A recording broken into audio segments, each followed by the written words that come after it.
Hola, minasan! Welcome back. Welcome back. For the Atari 2600 Plus unboxing and first look and everything in between. Finished doing the unboxing on the before the break, and so I got the whole thing hooked up. But I kept the this one hooked up, the old Vader box, hooked up because we're going to do a comparison. But we're gonna do a comparison, so I didn't want to switch out yet because I needed the comparison. But then I realized, you know what, I could have done this first, and go through the 10 games in one. I don't know. There's a whole lot going on here. There's a whole lot going on here. So what I decided to do is I'm gonna go into the 10 games in one. So and let's get a good look at what this system can do. Let's get to the heart of the matter. Oh no, the cord fell over. Okay, I'll have to walk back there and get that HDMI plug. But here we are, and here we go. I hope everybody's having a great time. This one is set to adventure, huh? We're gonna go through all 10 games first here with the 10 games in one. So, but then the 10 games in one have, if you're wondering what's with the weird imagery here, those are dip switches, which is right here on the back. And you set the dip switch up and you get a specific game, one of 10 games. This one is set to adventure. But what I want to do...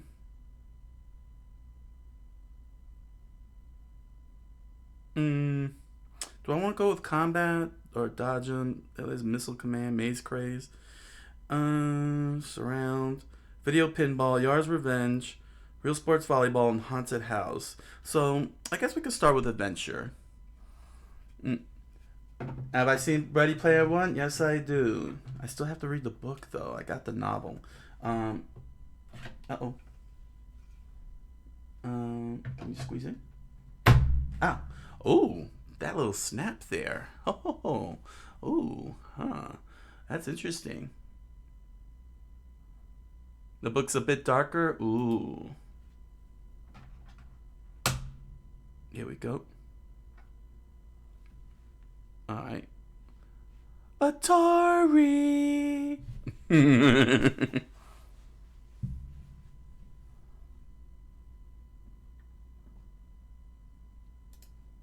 Adventure! Oh my gosh, look at how clear it is in all its squared glory. In all its squared glory. Wow, what a... Look how beautiful this looks. Oh my gosh, man. Oh my gosh. Look at the graphics on this thing. Look how well designed the one is. Look at those kick butt graphics. Next gen, man. This is next gen gaming right here. Everybody's missing out on next gen gaming here with the Atari 2600 Plus.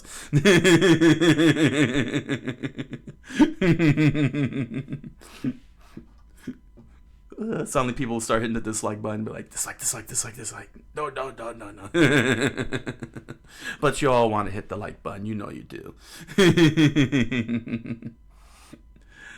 Steam Deck. Who needs Steam Deck with these graphics?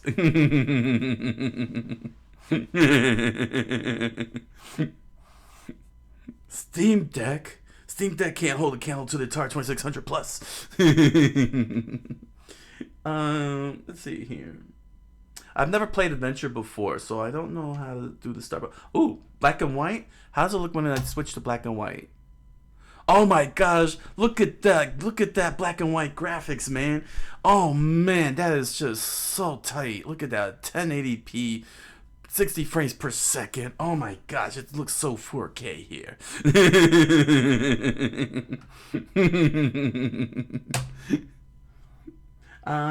Let's see here, game select. So this is the select. 1, 2, 3.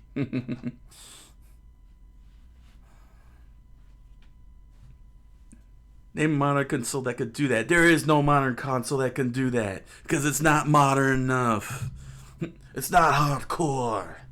All those other consoles are kiddie. This is hardcore. Hardcore gaming. You gotta do it, bro. We gotta do it, brah.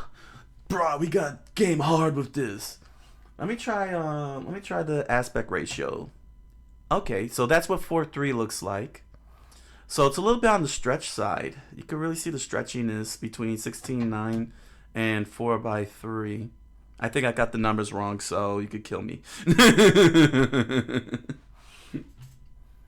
I haven't tried the game difficulty yet, but I believe I'm supposed to hit reset. And there we go. Oh my gosh, this is so amazing! Oh man, look at the frame rate on that my guy here, Squarey. His name is Squarey. Oh my gosh, look at this. Next gen, man. Total dude, bro. Look at that. I could go in 8 different directions. And look how he picked up that key, man. Look how he picked up the key. He did so quickly, man. Look at that castle. And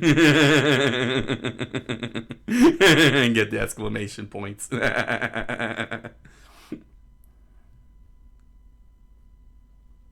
I never played Adventure, so I have no idea what I'm doing or where I'm going or what I'm supposed to, or even find the secret egg.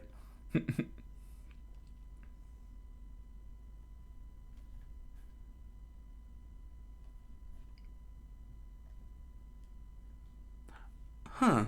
Interesting. Audio. Can any of you hear the audio? Is it too loud? Or is it non-existent? It is non-existent. Let me see here. It is indeed non-existent. Hold on a second. It's because I switched, let's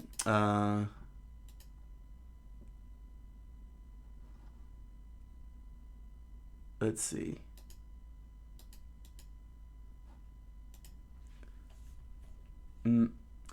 Since I switched HDMI cables, that's what happened. It's not the system. This happens with any console. Whenever I switch HDMI plugs, it's OBS, so it's okay. I just gotta. I forgot how I pulled it off before. Let's see here. Was it desktop audio? Oh, yeah. It was in add device. No, it wasn't. Here. Okay, allow. Let's see here. I think I hit allow. Let's see. No, it wasn't that one.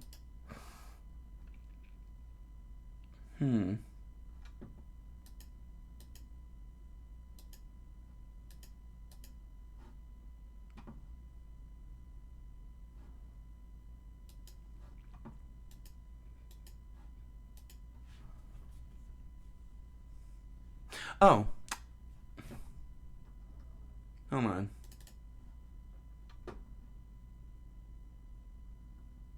Was it here? No, it wasn't here. Properties. No, it wasn't properties. Uh-oh. Oh, okay. Advanced audio properties. Here we go.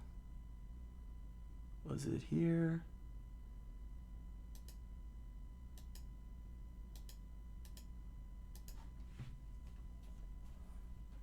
Nope. Desktop audio. Yeah, here we go.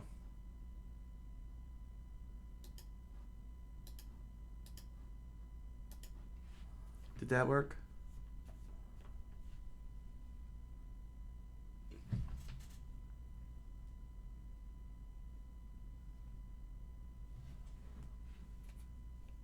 Hold on.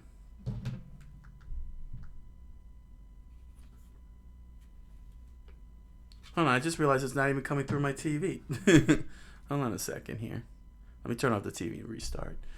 Because like I said, I switched the HDMI cables, so usually the game capture acts weird.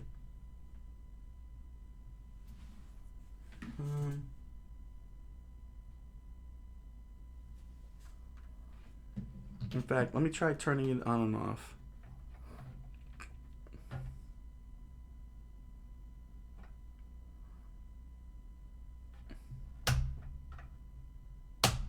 There we go. Let's try that.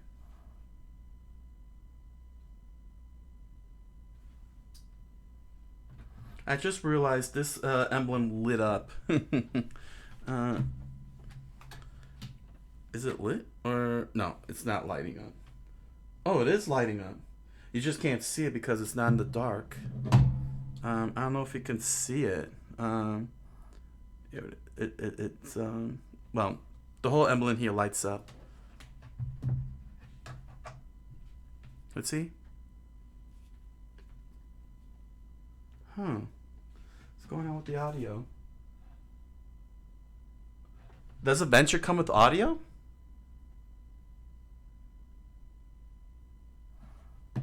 It's kind of weird. I guess Adventure never came with audio. Let me do. All right. Let me switch. Let me use the dip switch, and let me go to Haunted House. Haunted House has sound effects. So here we go.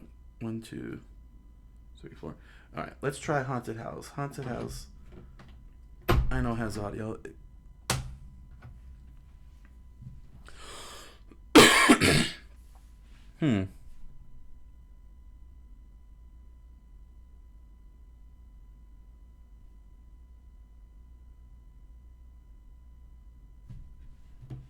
Okay.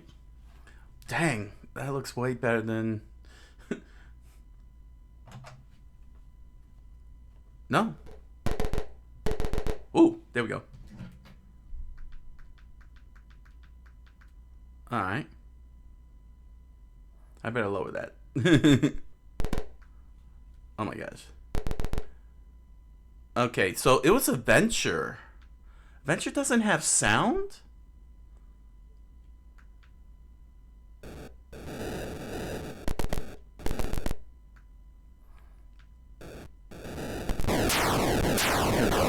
Okay, and I just... Oh. Alright, let me check on my end here. Alright, let me lower that for you guys because, let's bring that down. Here we go. Okay.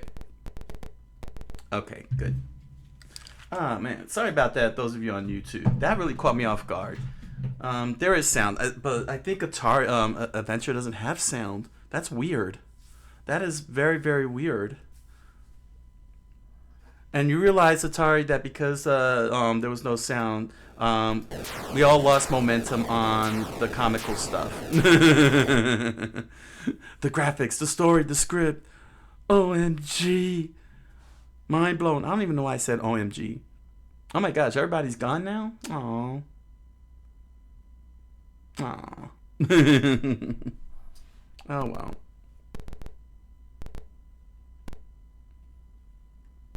Alright. Oh well.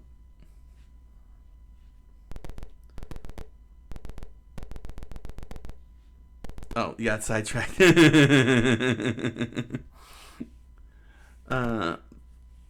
Well, we got the audio back, but I think Adventure doesn't have audio. Or something weird. This is Haunted House. Man, let me tell you something. This is night and day from when I played it off the box, the old Vader box. Oh, you heard when I died the first time?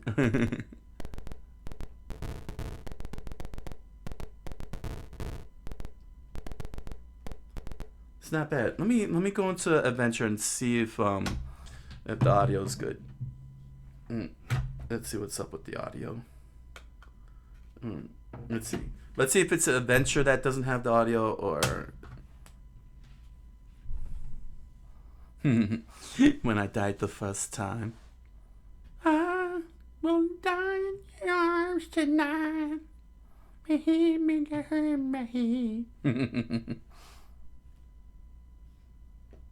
Okay, let's see. Yeah, there really is no sound in Adventure. Oh my gosh. Oh, there's sound. Oh, there it is.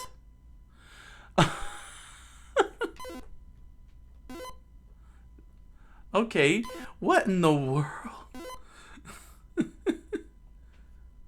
Well, there is sound. That's the only sound. I gotta say that's terrible. I'm not saying the game is terrible. I'm sure adventure is fine, but I'm saying that if you want to um, uh, um, introduce people to their first ever Atari game, adventure with little to no sound, I wouldn't have. Hmm?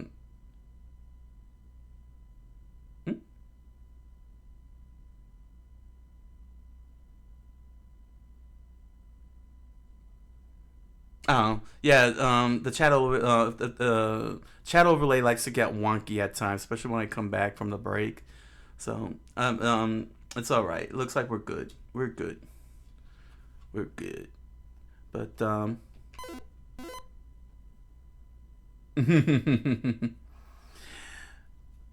right.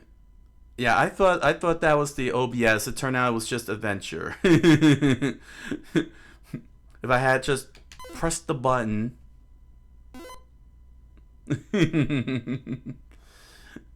So yeah, I have no idea what to do in adventure. I've never played this before, so this is definitely gonna be something I'll play in the future for um, a long form. So let's and we already tested Haunted House. I gotta say, this is I know the stupid sound ruined all the momentum we had going because man, that was really fun. We were like, oh my gosh, they even wow, they even duplicated the ridges on the man. They just went all out on this. This is awesome. Let's try another game. Let's take a look at combat. So far they look really cool in 1080 in all their blocky um, formation. But I'm really curious is though um, is future games because even though this plays the 2600 7800 games, are they intending to do a little bit more elaborate um, game design and not just this? You know what I'm saying? Because I'm fine. Because I'm all for it if they, if they at least take it to say a NES or Sega Master System level of graphics. I'm all for that on the Atari. Although even though it's probably just be one button games, but yeah, I'm cool with that if that's the case. Combat is usually a two-player game. I guess I didn't select the one player.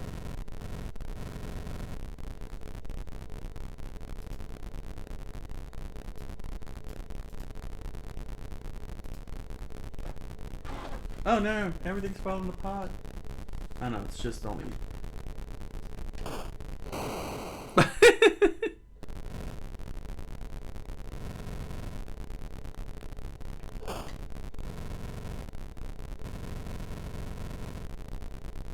Yeah, I'm all for it.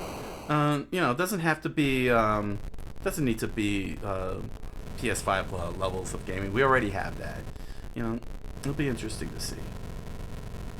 So, yeah, I'm not playing. I don't have it set to one player mode, so I guess I'd have to set that up. But it's so it's very weird right now with my eyes seeing Atari 2600 this clear compared to the old box here. So used to seeing all of the static. So I'm very excited to try out the other games. Let's see here. So let's see the next one here. All right. Let's see. That was combat. The next one is dodge 'em.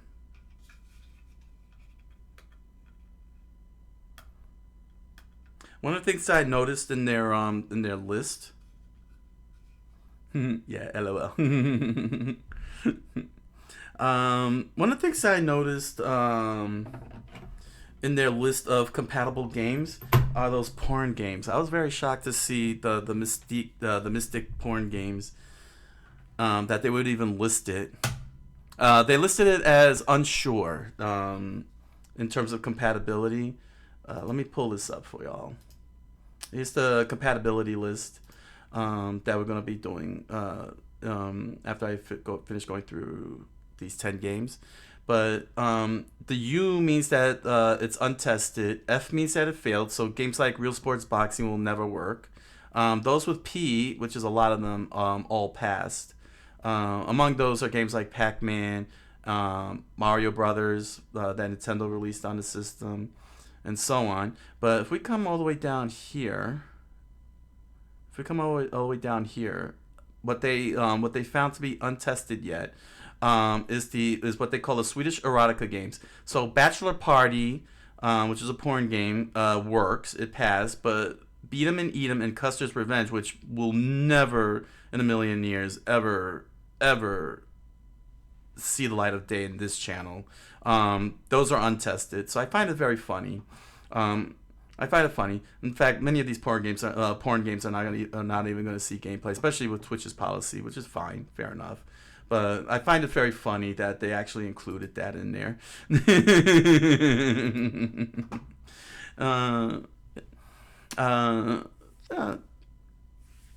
Let's see here. This is Dodgem. I find it funny. It's kind of amazing how, yeah, it's Pac-Man with cars, basically, everybody. But it's just amazing how back then, with the amount of circuitry they had back then, that they were able to work these type of games out.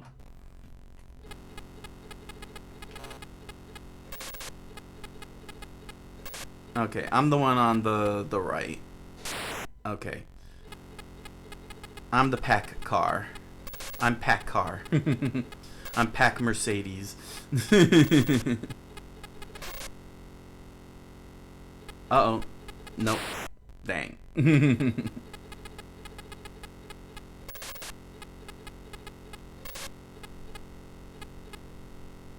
Oh, that's it. That's it. It's just Pac car. It's Pac Mercedes.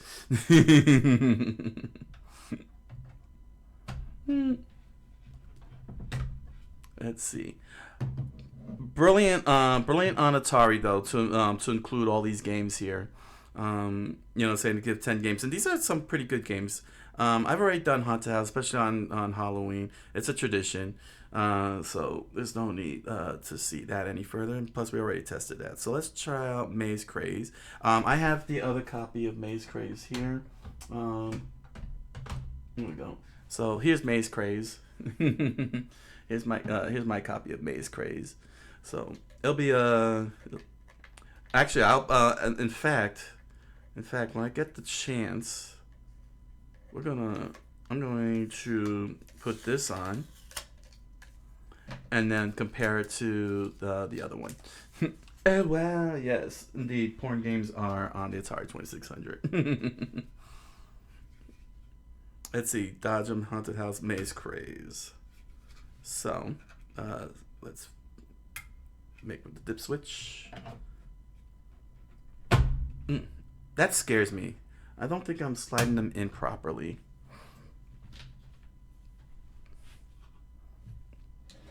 There we go.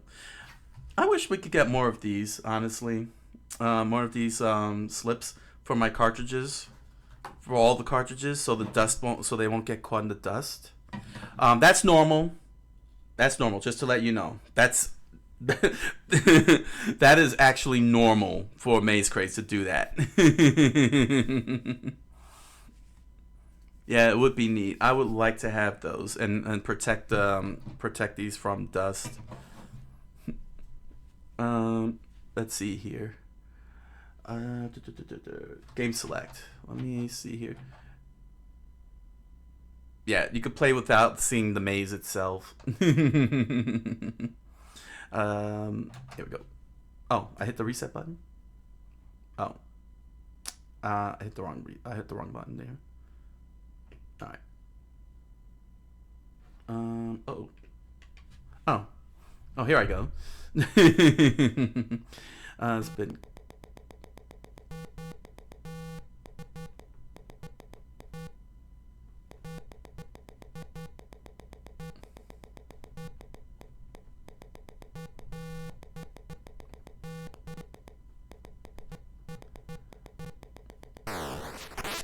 Uh-oh.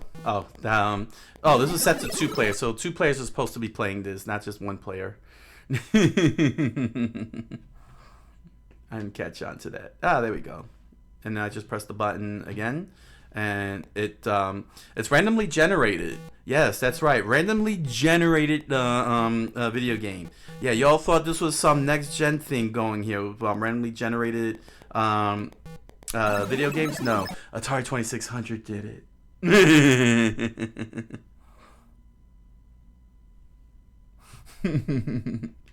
And let's regenerate a new one and start moving around.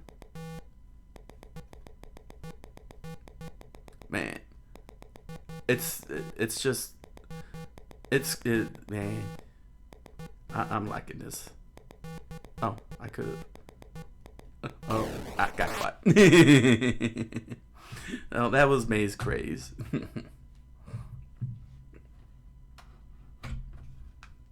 Let's see here. Next up is Missile Command. Missile Command. Let's see here. What is it? Just need to move the 1 down here. Okay. Yeah, Missile Command is really cool. I like the recharged one. It was really cool. Very neon. I gotta get into the Atari recharged games. Do more of that. Wow, look at that. Let's see. This is what it looks like in the traditional aspect ratio.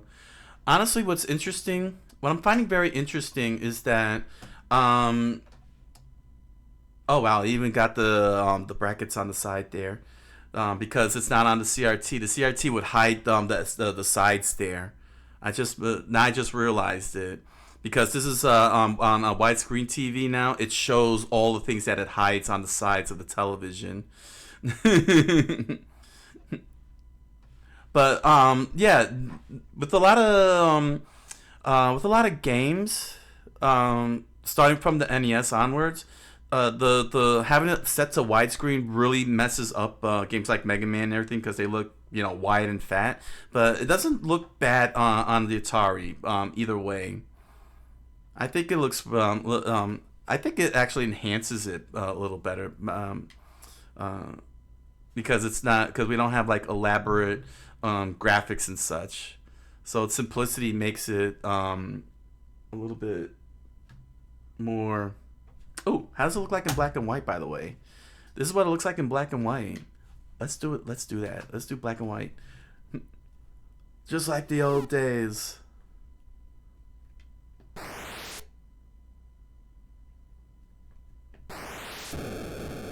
Oh, man.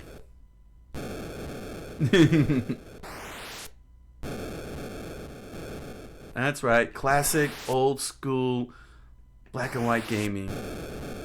This is what it was like in the 70s, everybody.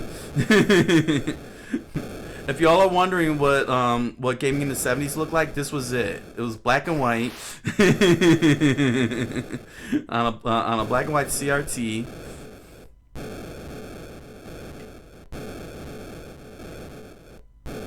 Not bad.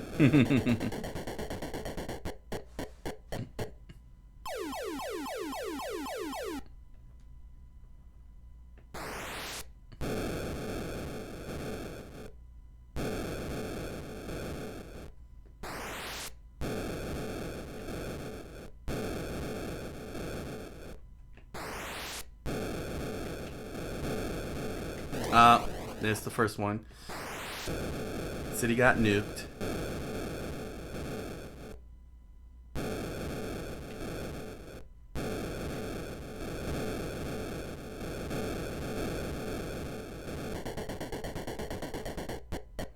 people would be like, my gosh, this guy is awesome. Look how amazing he is.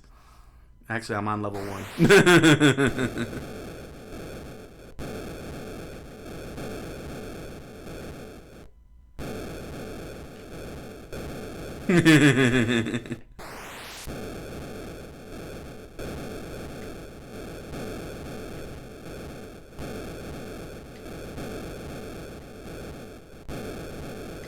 Headshots in 1 frame per second.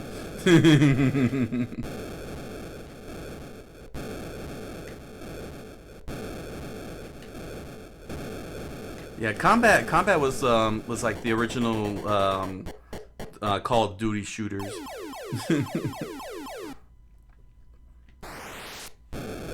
Let's switch the color. Oh, there goes one. Seizure-inducing graphics. No! Oh, I'm gonna end up. Oh, I got it in time. Nice. A lot of people are like, how did you manage back then? Actually, I want to try something different. Let me. Well, I'm almost done. I got one more. I don't have to worry about those. They already been blown up. See, a lot of things that people forget is that you don't have to attack all the others. Just focus on the ones that are coming at your last one. Just let them go. Yeah, just like that.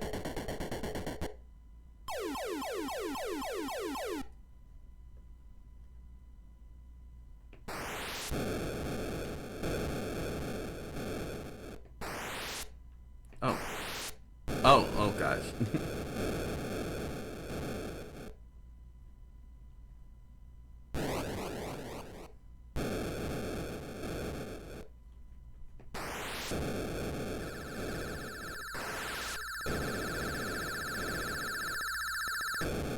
I don't know what that is.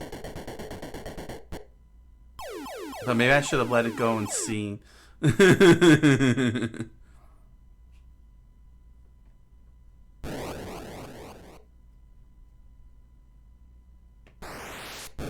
Oh, right. I gotta protect my base. Oh, here it comes. I'm gonna leave it alone. Let's see what it does. Let's see what it does. Oh, that's all it does?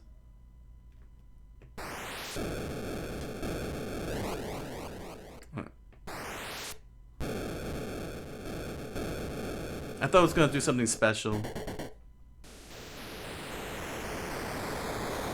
And that's it. The end. Let me try the switch here. I have it set to difficulty A. Let's see what difficulty B looks like. Is it truly that difficult? I'll probably send like 1,000,000 at a time, and I'm like, ah!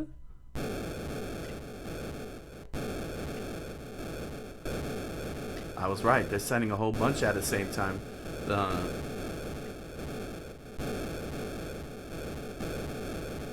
Oh my gosh, this is it's a bit much here.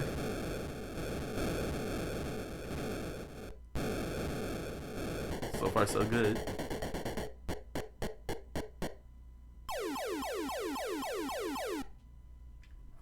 Let's see here.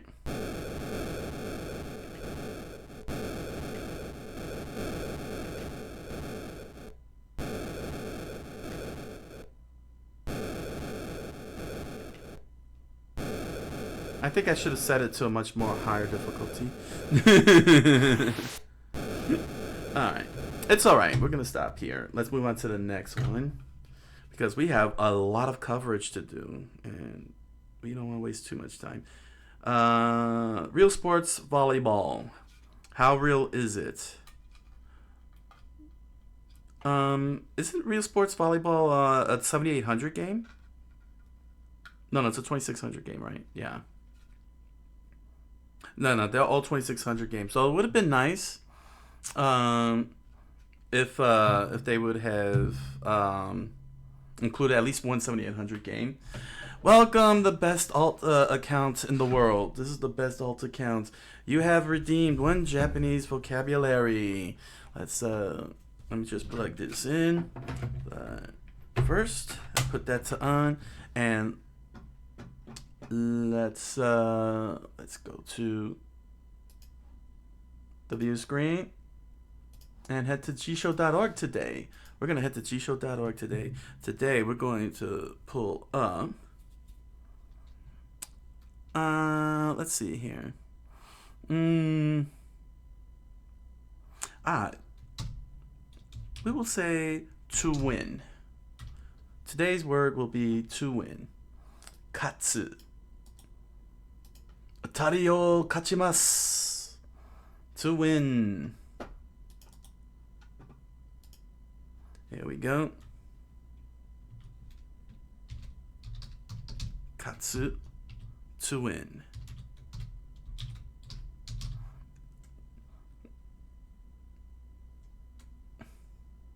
There we are. Welcome to the show. This is the best alt account. Welcome to the show. Just finished doing an unboxing of the new Atari 2600 Plus, and now we're checking out the 10 games in one, and then we're going to start testing out backwards compatibility among other things. Katsuya Muachi guess. He is learning Japanese, and none of that is Katsuya Muachi guess. I think he meant des. But Katsuya and Muachi, I don't think those are words. What were you trying to say? Tell me what you're trying to say, and let's and then I can help you with that translation there. Oh my gosh, everything is falling apart. Oh my gosh, this show is terrible. It's horrible. How can he not do it right? There we go. This is Real Sports Volleyball. You're trying to replicate me? Aww. Like last time. It's kachimasu. Katsu is a verb. That's its regular form, katsu. And when you want to tell someone you want something, you say kachimasu.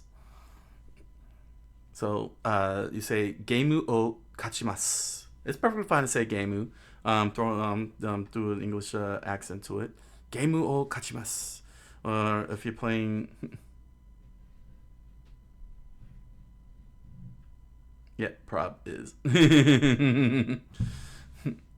All right, Tech 120. Thank you for joining. Thank you for joining and stopping by and hanging out. Was a fun time. This was a fun night. Thank you. Tech 120, everybody.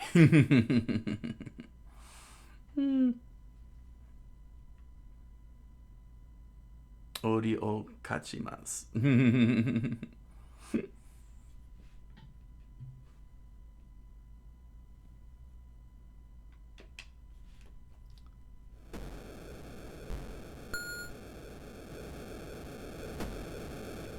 Ori o kachimasu.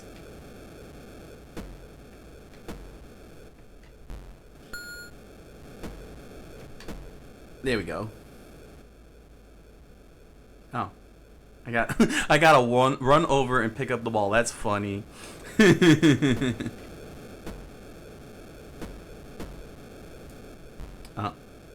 Wow, so if it goes in that direction, I can't do anything about it because I can't okay.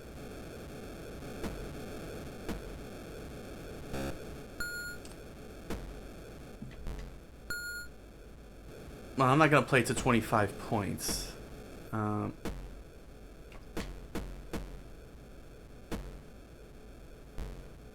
It's simple enough. I just have to...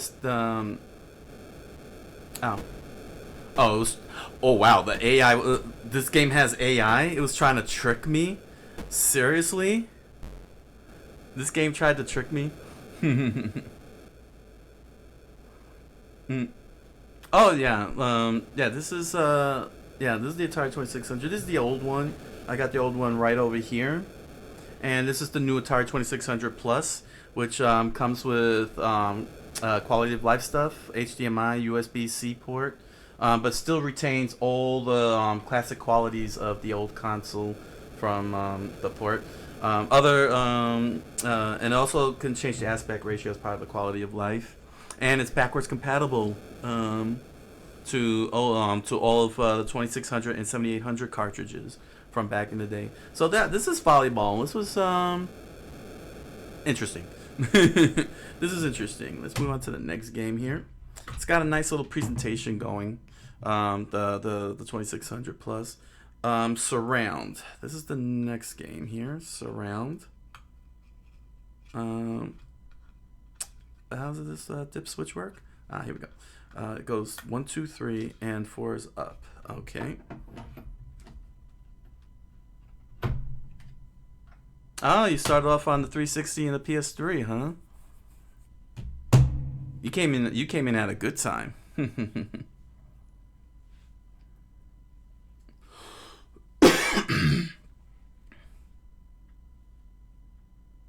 All right, so this is Surround. Let's see, I hit the reset, and here we go. So this is basically Snake.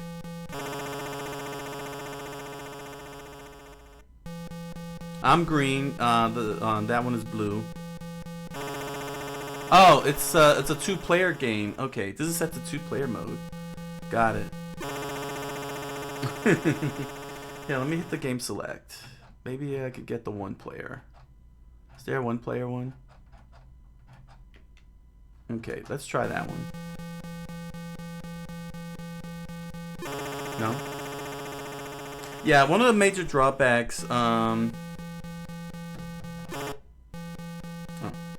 select. Hold on. Let's see. Yeah, and I had those Rock Candy 360 controllers. Hey, those Rock Candies were pretty decent. Those are pretty decent. Yeah, one of the drawbacks is not having the instructions for each game. They were transparent and gave me different colors. I had the blue. Did they oh no, they didn't light up, did they? Well, transparent's always nice. Always enjoyed seeing those transparent ones. Let me see here. Is it this one maybe? Gives me the computer? No? Let me try 4. Oh. Oh, I have to put this on. Got it. Alright, so there's the computer. So I have to move over to controller 2, huh? Yeah. Here we go. Pretty sure they had the whole rainbow. Oh. They had the whole rainbow, huh? So this is the light cycle. Oh, I keep running into the wall.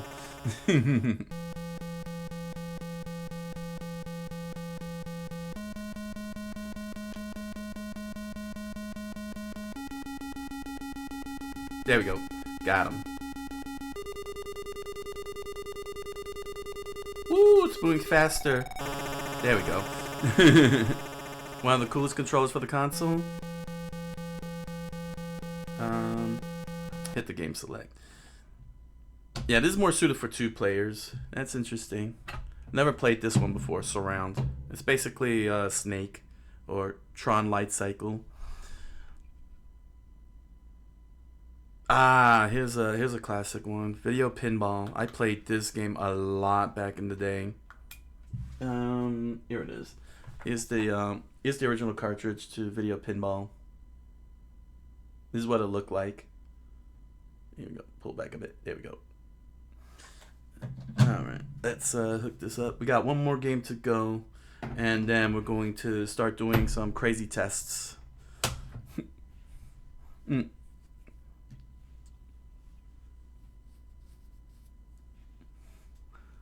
But yeah, how you doing? How you doing today? This is the best alt account. You having a good day? I'm having a good day. Ooh, man, just like the old days, man. But it was of an emulated Genesis console. See how much I remember this game. Oh, game select. No, we don't want that. Nope. Yeah, 1-1. There we go.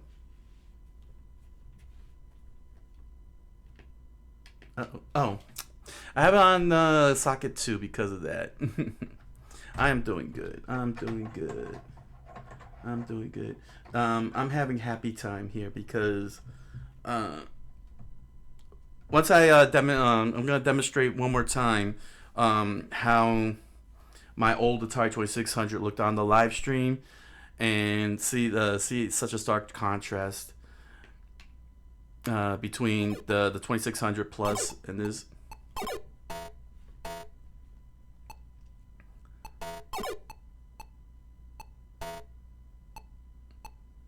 I actually really enjoyed Spinball, though I didn't know when it would end or if I was even doing anything right, because it played a lot differently from regular pinball because it's Sonic.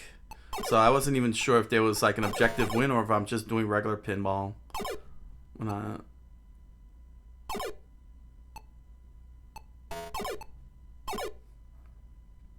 But yeah, this was really a very, very fun game. The physics were pretty good actually for this. Although when I was a little kid, I didn't care about physics. I just liked the fact that I was bouncing the ball all over the place.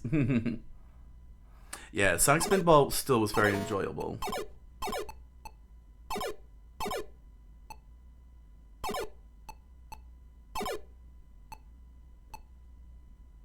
Oh, and that's all I played. I just press up over the time. I didn't even like press for one flipper each. Yeah, it had a it really captured the whole Sonic look and everything. In fact, it pretty much matched the Casino Night Zone very well. You know, everything that was in the Casino Night Zone.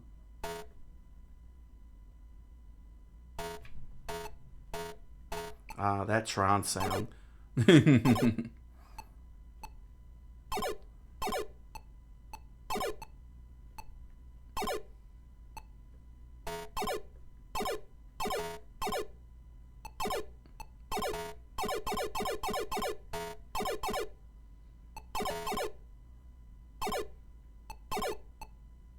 Oh.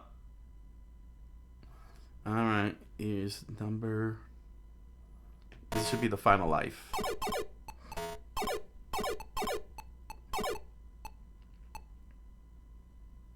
And that's it. I had no chance. Zero chance. Alright. And we got one more game in here, don't we? It's Yar's Revenge. Yar's Revenge. Where's that one out? There it is. Here we go. Here's this one. Here we go. Yar's Revenge. I don't remember the name of the game, but on the emulated Genesis, my favorite was that one where there were two brothers. Oh, Buster Brothers. What's it called? The Buster Brothers? No, Bonanza Brothers. Bonanza Brothers. That was Bonanza Brothers. That's what you were playing. You were playing Bonanza Brothers. I really liked that one. I never got a chance to play it. No, I did play it. Wait, yeah, I have it. Don't I have it?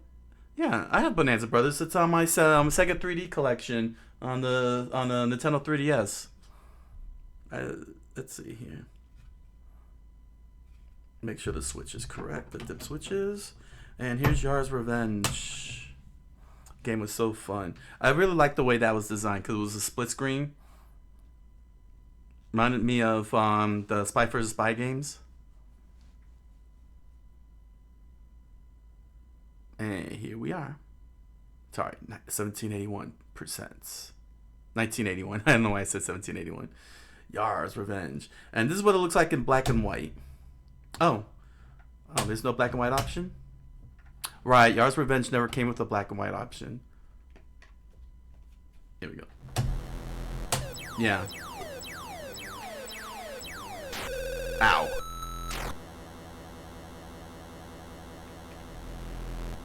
But there were multiple levels.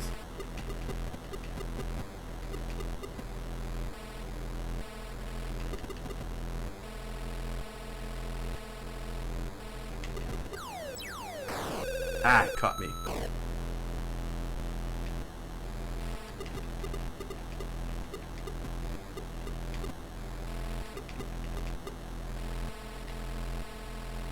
Woo! All that sound.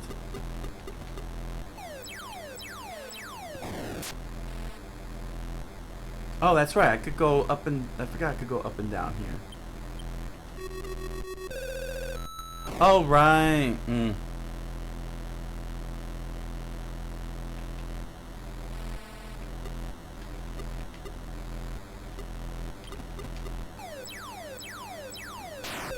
Oh, he caught me.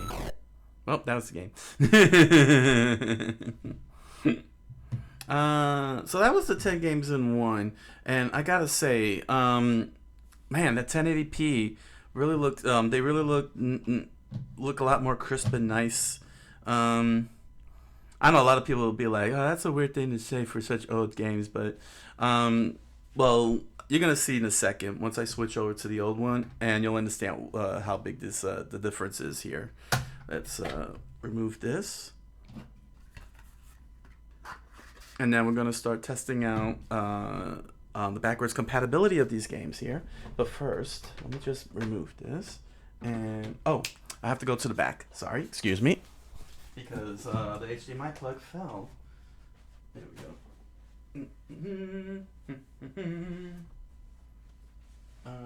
Here it is. Here we go. I'll just bring it over here. There we are.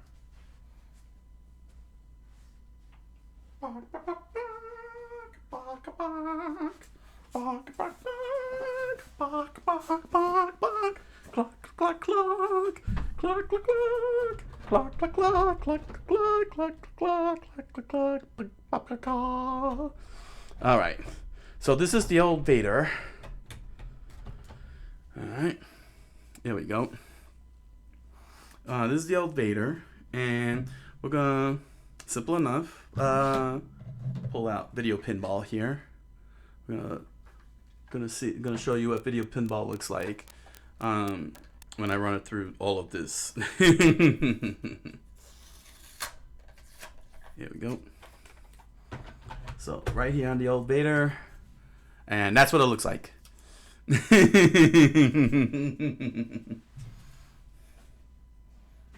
There we go. Uh-oh. Hold it.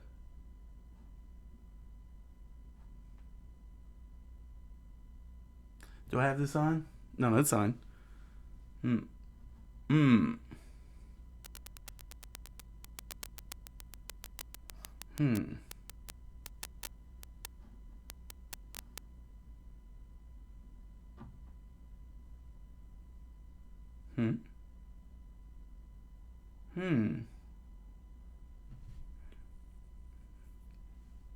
Five Nights at Freddy's. I don't know what UCN is. I've never really played Five Nights at Freddy's before, so I don't know all 100 games that came out with it. What's going on here? What's wrong with you? Ultimate Custom Night? How does that work?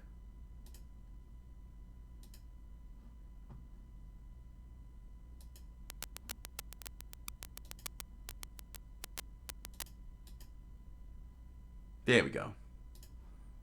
Released in 2018.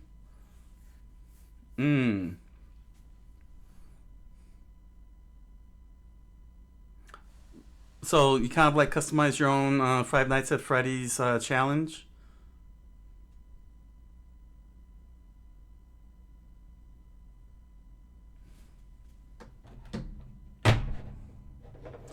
Alright. So here is video pinball on the big Atari 2600 here. This is what it looks like, and this is what I had been live streaming, posting up video wise. Let me move you over here. There we go. So you can see how it's all staticky. The colors are a bit washed compared to what video pinball looks in here. So it's gonna be interesting when I switch over. Okay, no problem. uh, yeah. So this is how it plays, and as you can see, it's yeah. It's not exactly widescreen. I'm also having a hard time pressing up. Am I pressing up? Yeah, I'm pressing up. But yeah, this is I gotta say, the Atari 2600 Plus is a marked improvement over the old Atari 2600 games. I mean, it's good that it's still working. Always happy the fact that the Vader's still working after all these years. We're talking 40 years at this point now, well over 40 years since these games were released and such. But seeing it on this cartridge. But now the big question is, how does it look like when I put the original cartridge into here? Because we already seen what it looks like in an updated Atari 2600 Plus cartridge. Even though it's a classic Atari 2600 cartridge, but now we're going to need to see what video pinball looks like from here. But yeah, this is what I had been streaming and posting up on the videos for my Let's Plays. And this is how the Atari 2600 looks like when I play it for you guys. But this is what I was but this is exactly what I was hoping for in the Atari 2600 Plus for my Let's Play videos. Is to no longer have this squish this type of screen anymore and all the static that comes with it. So, and no longer will I have to run it through all these peripherals that I have, all these specialized boxes that I got here. All these specialized tuner box. And the RetroTink, the RetroTink can now focus on other on the other consoles, and I could just run this the Atari 2600 Plus through the HDMI. Now, so now we're gonna test the backwards compatibility. So this is what video pinball looked on the old Vader. Now we're gonna see what it looks like on the Atari 2600 Plus. So. Let's stick that in, and let's get a look. There we go. Let me just move you over here. Here we go.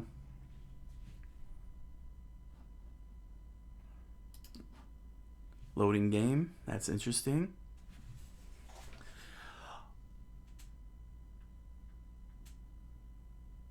Wow. Wow.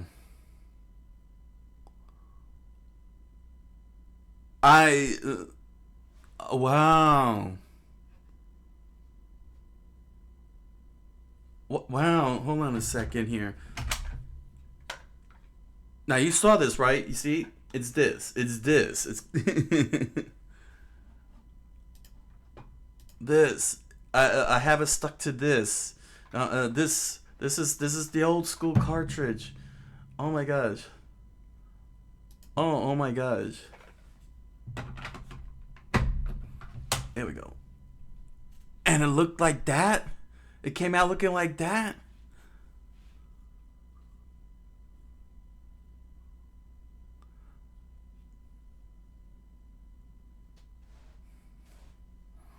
Oh my gosh, I can't believe this.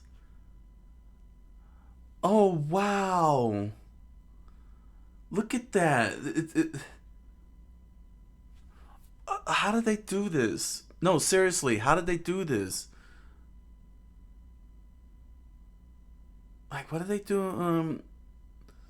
It's not an up-res or anything. That's what's shocking me. It's not an up-res. You know what I'm saying? It's not an up-resolution from how it looked on the Vader compared to this. It's seamless. Let's see how it plays out.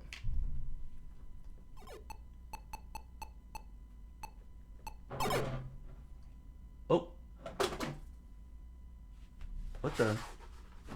Did something happen over here?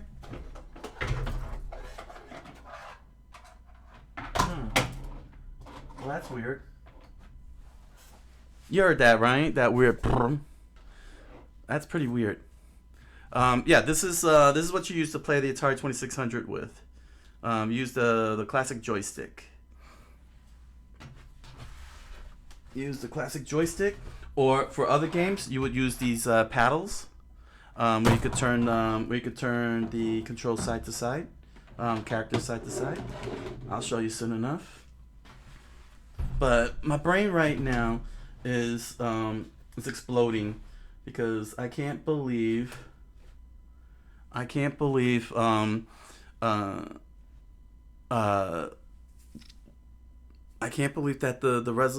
the 1080p is so good. Go ahead, post on up what the UCN is. Let me see here. Oh, you already did.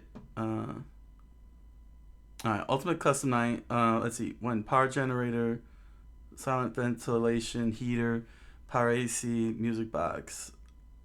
Alright, those are all control. Those are the controls. Okay. So that sums it up. So basically, it's simply seeing the controls. Close right through it. So you can custom. Okay, so custom night means that you get to customize the control. So that means that all these years, Five Nights at Freddy's had one set of controls, and you couldn't change them up. Is that what it is? You never could change the controls to your settings, or what you're saying is that's a ridiculous number of controls for a game as simple as Five Nights at Freddy's. And I'm trying to mind read here. You want a donation for the Coast Guard Junior Youth Club.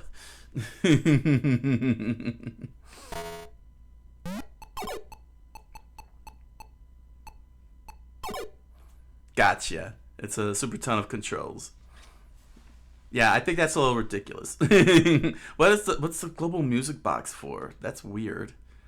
Closed events, monitors. Oh my gosh. I don't think I can handle that. Moving all those controls like that.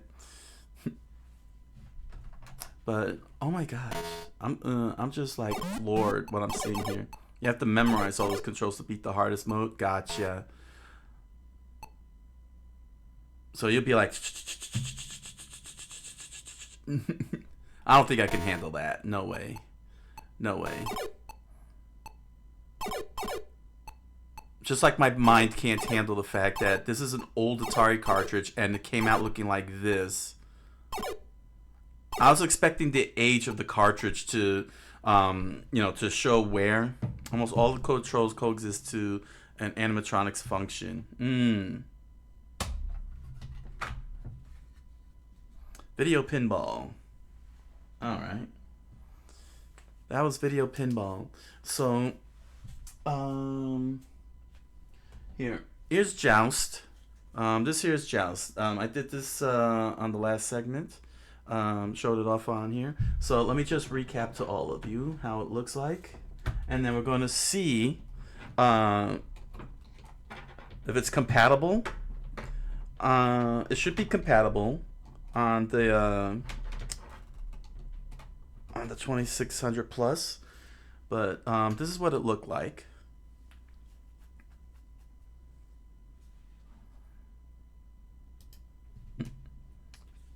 Very thin layered, very oh, wrong controller. Here it is. There we go. You could barely make out well, you can make them out and everything, but as you can see the flicker, you can see the static. The music box is literally connected to the puppet, and you can put on GMB to wind audio or wind manually, but that's not explaining it at all because there are intervals and cycles you must do, and that's only that function. If you mess up a cycle, you die, you dear. Oh my gosh, I'll dear if I mess up the cycle. No. Die asterisk. They're super simplified, and that's only that one animatronic. How good is Five Nights at Freddy's really?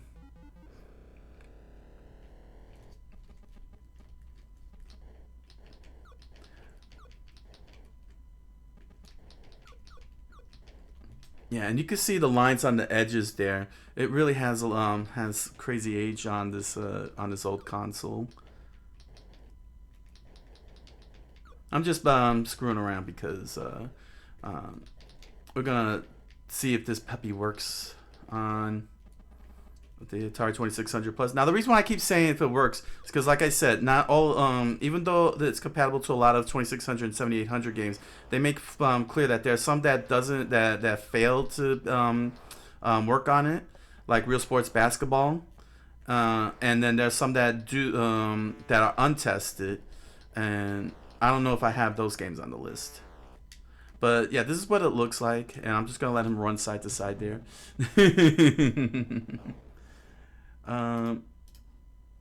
In the game, there are 50 customizable animatronics, and they all got different functions that are utilized via the controls, and some are tied to each other. Complicated to explain, detail a lot. I understand. So yeah, that was that's what Joust looks like on the old Vader here. So now let's see what it looks like. Let's see what it looks like on here. And then I'm gonna pop in Popeye. So here it is.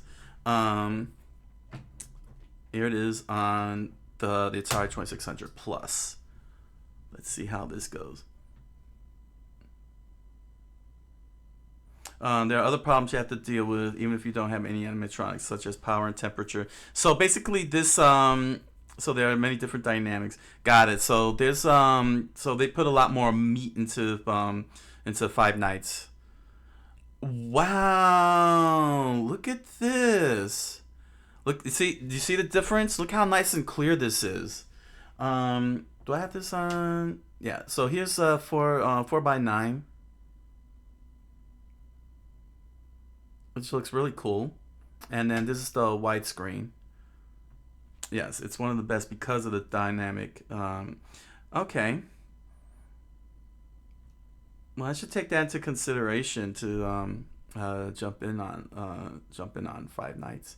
Probably play like the original first, because I never played the series before, and then play this UCN version here. The others are great horror experiences, and this is a great challenge. Got it.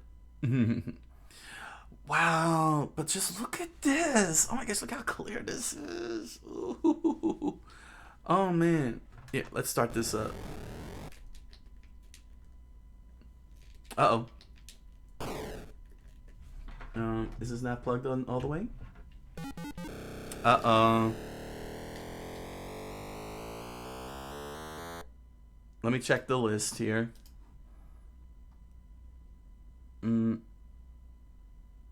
I don't see Joust on the list here. Interesting. I'm not getting any controls here because I'm not using the right joystick. Here we go. Oh my gosh. Look, you can even see the slide. Nice. Oh my gosh. So the hardest mode is called 50-20 mode. 50 referring to how much animatronics are set, and 20 being the maximum AI level. So the AI level is pretty crazy, huh?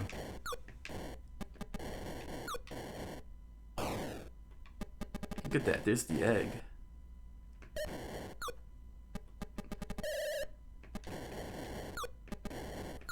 Oh, wow.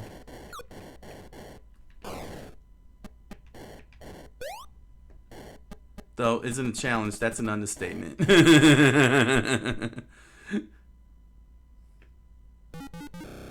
It's the hardest thing you can do, and there's like 20 games. Huh. 20 games, huh? 12 games, sorry. I read that as 20 for some reason.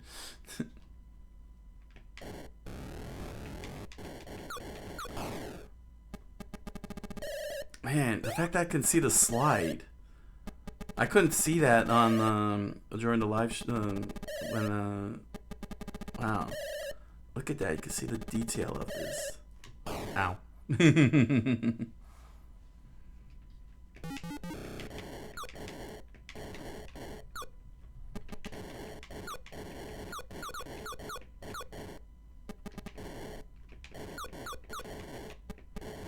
There we go.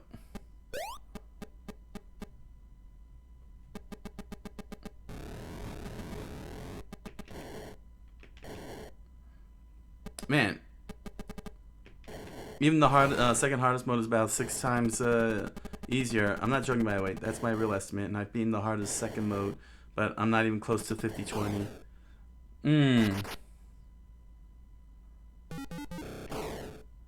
Oh.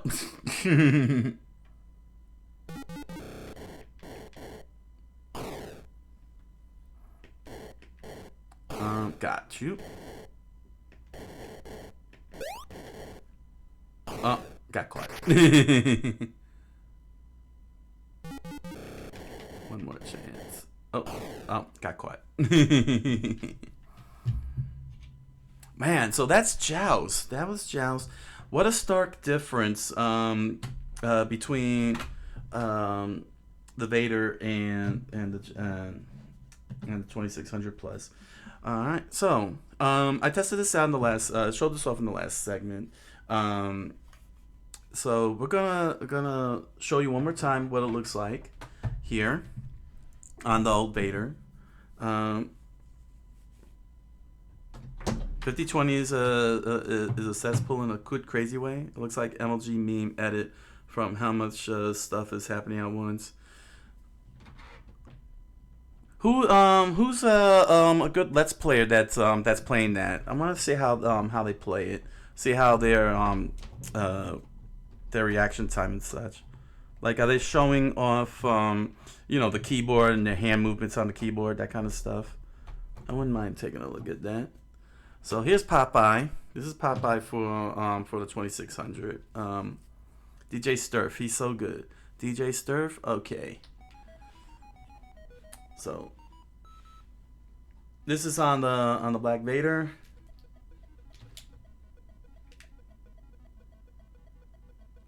And yeah, that's what it looks like. You can really see the static clear, much more clearer on this one.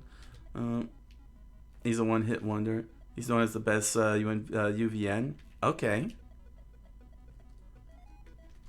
Will I be able to get some like tips or tricks out of his Let's Plays? Like, does he walk you through how he does it?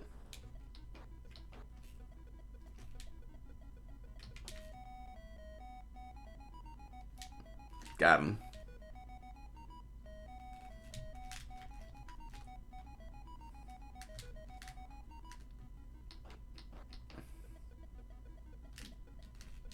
Uh-oh. Looks like the up button, I can't move up on the joystick. I think, yeah, he has an entire strategy video for 50-20 mode, and it's 2 or 3 hours long. Alright. Alright, so that's what Popeye looks like on the Atari 2600. Vader. On the old Vader. So let's see if it's going to actually work. Because Popeye, I don't think is on the list there. I didn't see Popeye on the list. So if you're wondering what the list I'm talking about, it's right over here. This is their list of backwards compatible games. Let's take a look here. P-O. Yes, Popeye is compatible. It's got a pass. It's backwards compatible. So let's take a look at this.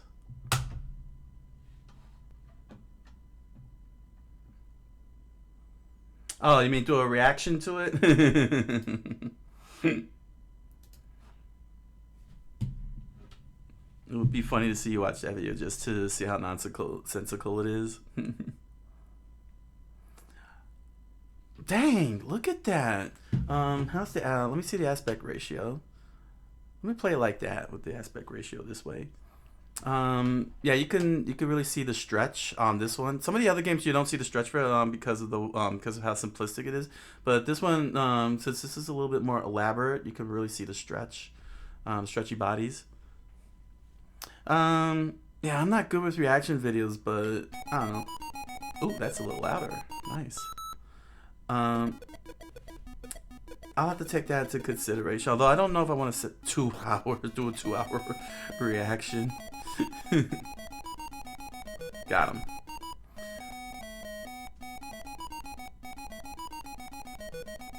Then again, you know, this is a Nintendo game, so of course Nintendo, this will be made out of Nintendium. It could survive everything.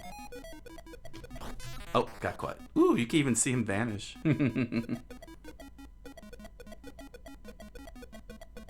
don't know if I could cover all the games tonight. I'm just having so much fun with with a couple of these. Ooh, I got hit. Actually, I should go into the paddle games.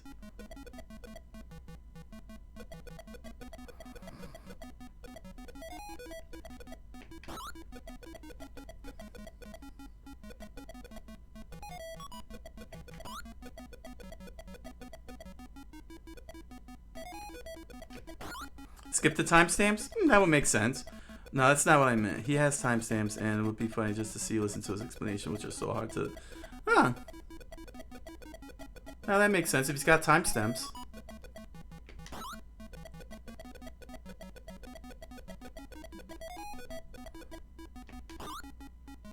Alright.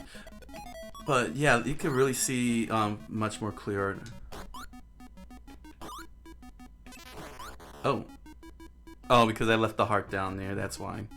Alright, that was Popeye. That was Popeye. Like, skip the timestamps.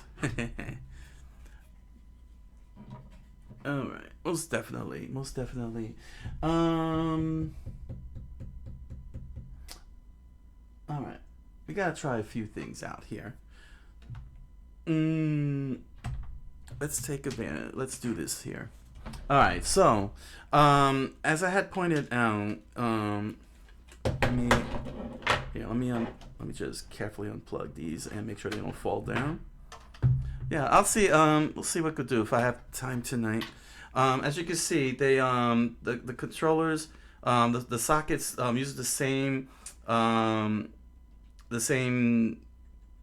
setup output as the old controllers, the old joysticks. So what I'm gonna do is I'm gonna try these old ones out. We're talking like going back to the old days. This is like from the old systems, and we're gonna see how well they work. If they truly are backwards compatible, because that would be big. That would be big if they work. I got this all wrapped up in rubber bands. Am I right? Here we go. And so we're gonna jump into a little classic here. Star Wars Return of the Jedi Death Star Battle. We're gonna see if this is backwards compatible. Oh, gotta be very careful here. I mean, these still are old cartridges. We watched the full title is Ultimate 5028, a strategy guide for ultimate custom night, improvement techniques and tricks. Okay.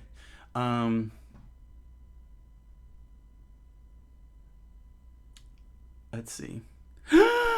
Oh my gosh. Ooh, this is loud. Woo.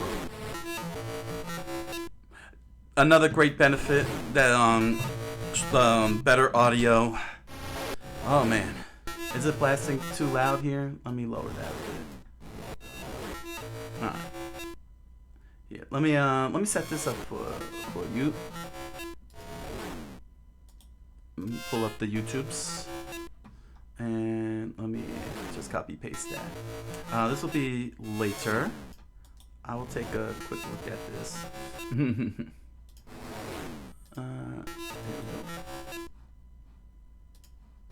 And okay, there it is. DJ Stir. Okay. Alright, we'll take a look at that later. But my gosh, man, just look how crisp and clear these 2600 graphics are. I know y'all be like, no, but seriously, it's the fact that these old cartridges coming out looking like this, ooh, yeah, widescreen is not good looking on this one. I'll keep it on that screen. But my gosh, man, this is it's pretty awesome. I'm already in love now. Let's see here. Compatibility list. Is Star Wars on this list? Any of the Star Wars games? Just Star Trek. Oh yeah, okay. Yes, the Star Wars games are on this list. They all passed. Return of the Jedi, the Death Star Battle, Jedi Arena, the arcade game, and Empire Strikes Back. Which I only have 2 of those 4, so.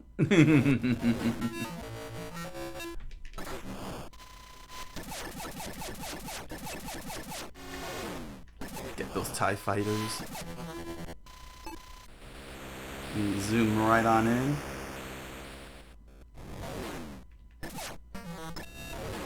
Wow, the Death Star is a little bit more elaborate looking than on a CRT. Sorry, I'm trying to diagonalize that.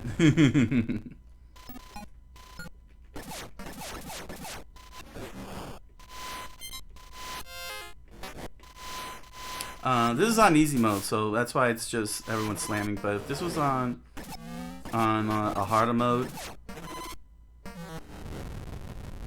oh, I died. If you watch it, you should do it live. Would be golden. Yeah. Yeah, I think I'll do that at the end of the show, as a bonus. Like I said, I'm not good for react. Yeah.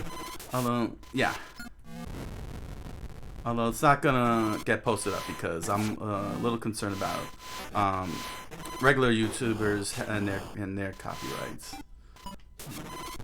Oh well, I tried to kill the Death Star. Let's do this again. This is actually really freaking awesome. Ow.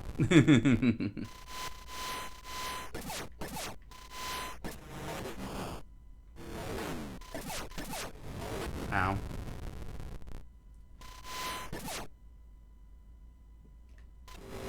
Oh, snuck up from behind. Oh my gosh, this is so freaking awesome seeing it like this. Ow.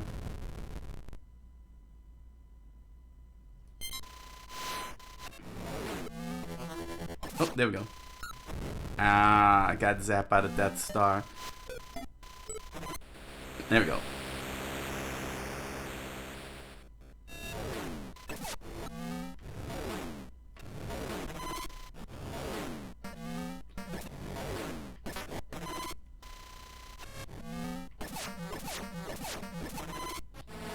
Ah. Alright, that was Death Star battle. Oh my gosh. You can confirm that he's too good to do such a thing? Well, we'll soon find out later. Oh man. So yeah. It really does. It does work with the old joysticks. It really does work with the old joysticks. So yeah, so yeah, man, that's actually pretty good. And the reason why I say that's pretty good is because that means I don't have to go out and buy another joystick. At least for me personally. But let's try out the paddles. All right. So these are called paddles. For those of you not in the know.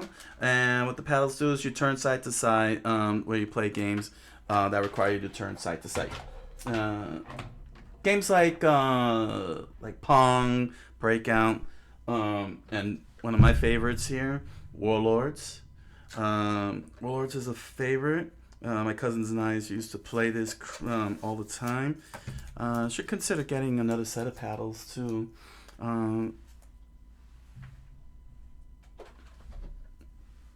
Oh, sure, okay. No problem.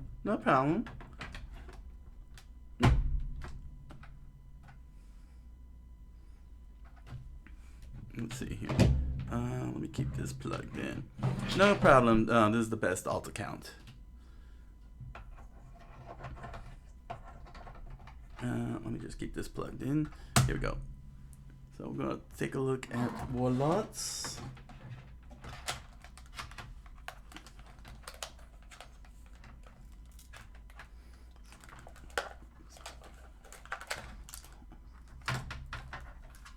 Ooh, look at that. Look at that. So if you're wondering why, for those of you wondering why I'm just like stoked at seeing squares, a bunch of plain squares with such excitement, it's primarily because I was expecting like an up-res kind of thing. I was expecting just up-res. It would still be staticky looking because of how old these cartridges are. I was expecting them to like look worn down visually, have some kind of static or some kind of like flickering or something because they're old.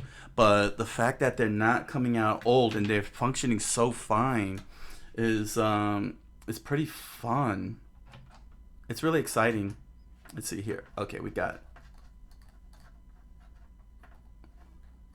Alright, I think the paddle, which one? Oh, okay, this is the one I'm supposed to move.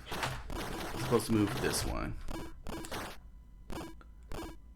Yeah, another thing too was that Warlords on the Vader, because it was running through all the tech stuff. I may have to buy new paddles for this.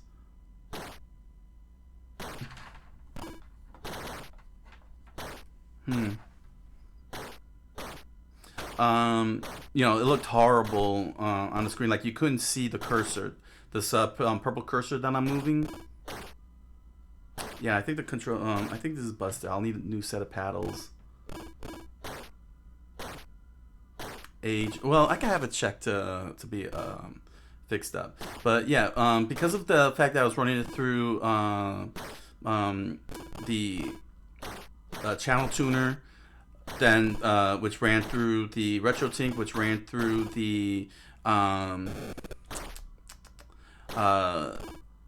capture card, which then ran into the ran through the computer to get to where you get.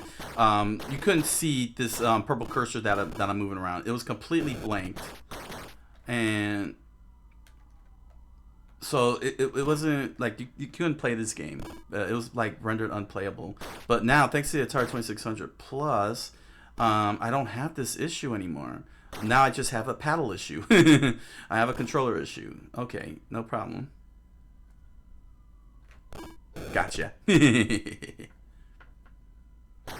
So yeah, I'm very happy to see that this is the case here.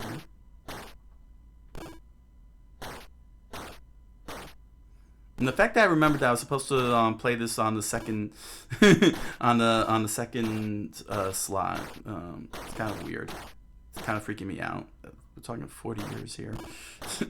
It's oh, and just to note, for those of you who may not be in the know, but it is 40 years since the Atari caused the video game crash. It happened in 1983, and the year is 2023, so it's been 40 years. I don't know when the anniversary is, but I'm sure Atari does not want to be reminded that they caused the crash, which I can't blame them, really. I can't blame them at all. But yeah, that's what happens when you let bad games run amok. And you let companies like Purina Dog Food make video games.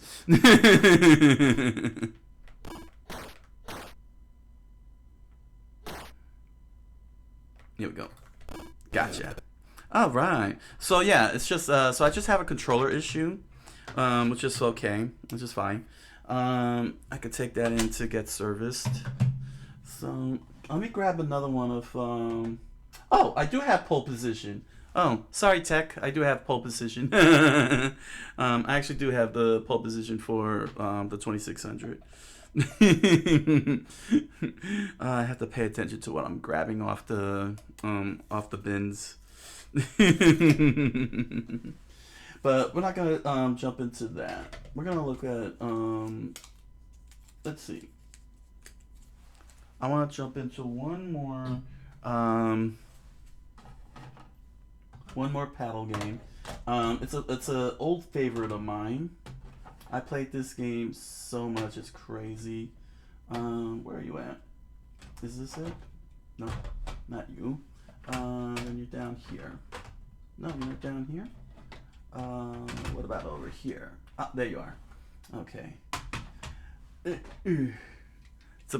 Sorry, it's very messy, everybody. It's crazy messy. Here we go. This is TaxScan.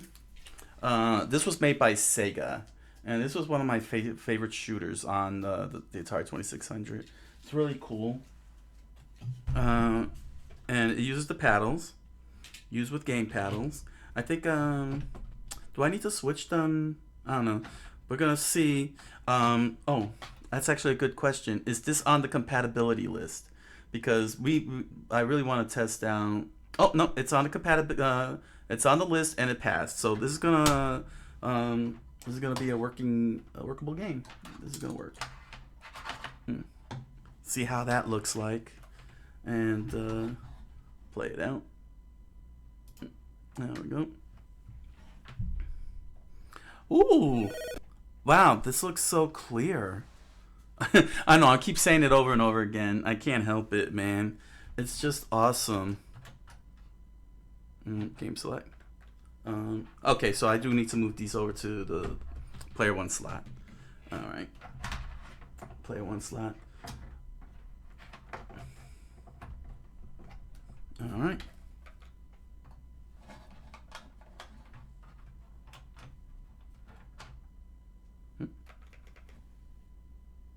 Oh, am I still have this difficulty A?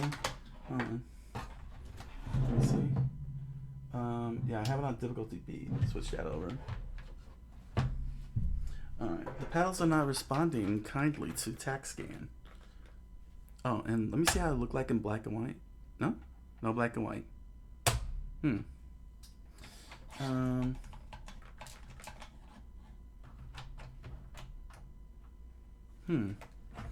Oh, it's not all the way in.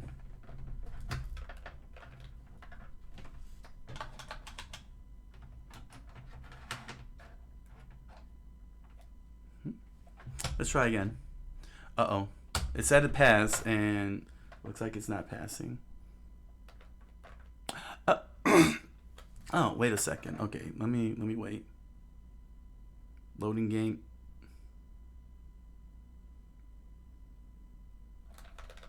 Alright, I think I was supposed to have it over here. And I think that I'm supposed to press the start button here.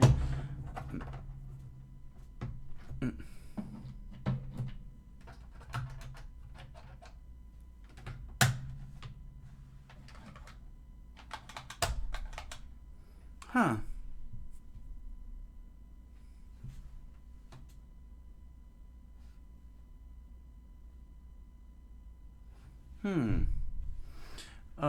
Let me look something up here.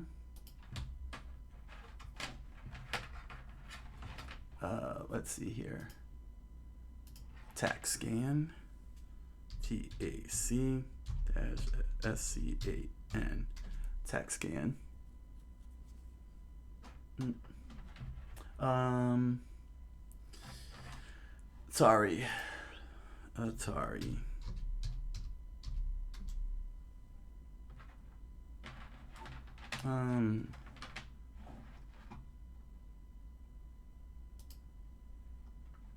Let's see. How do I set this up?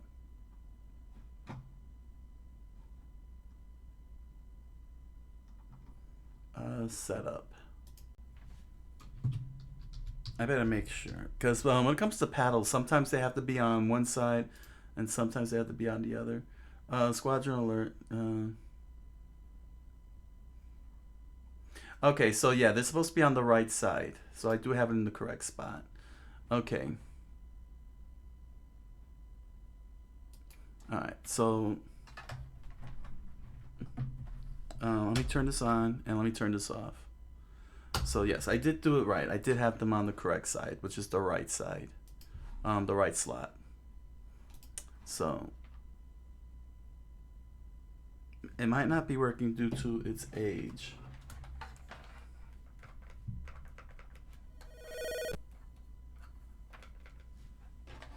It could be the paddles itself. They have been showing wonkiness on the thing.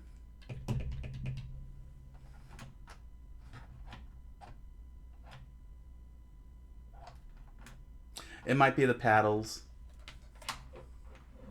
because they were acting weird on the.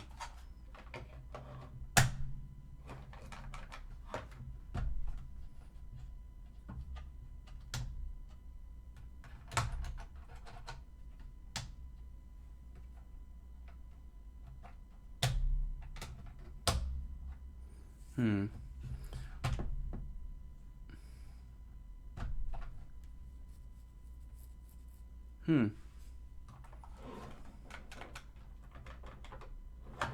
All right.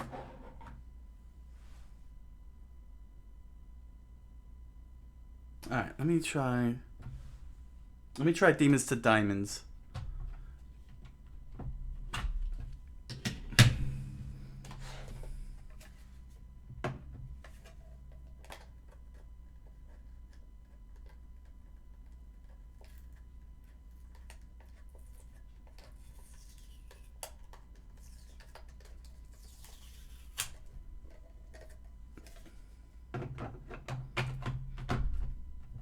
Here's Demons to Diamonds. Let's see here.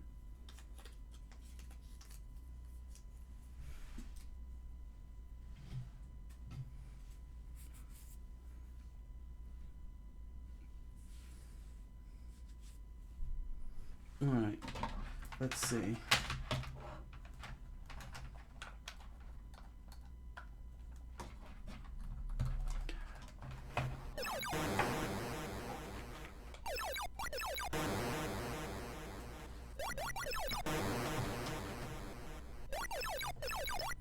Yeah.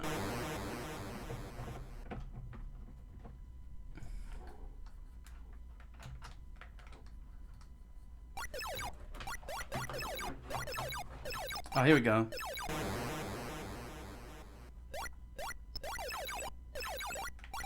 Alright.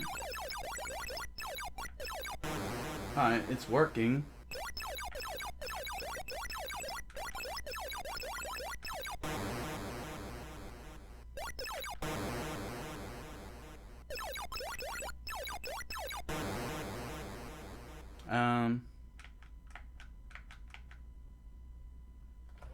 Huh. So what's with tax scan? Alright, let's see tax scan. I was able to move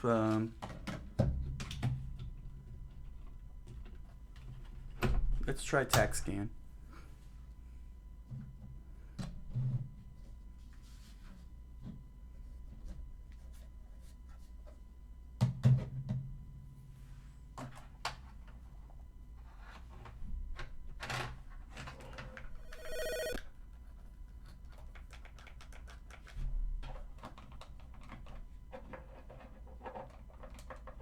Well, Demons to Diamonds played.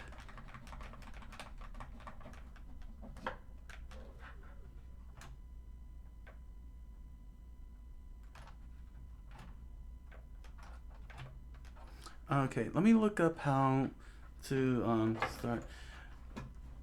It might be because I don't know how to start it up.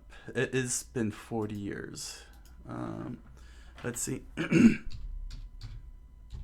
Tax scan. Atari. Yeah, setup. Like, wait, oh, here we go. Perfect. The manual. Online manual. Here we go. Using your controllers. Can we zoom in, please? There we go. All right. Plug the game paddle into the right connector. uses the right connector. Okay, so the paddles use the right connector. All right, that's plugged in. So if you already have a joystick, you can leave it alone. Tack scan starts by pressing the. Unfortunately, we can't tell you which control this is since they're not. What?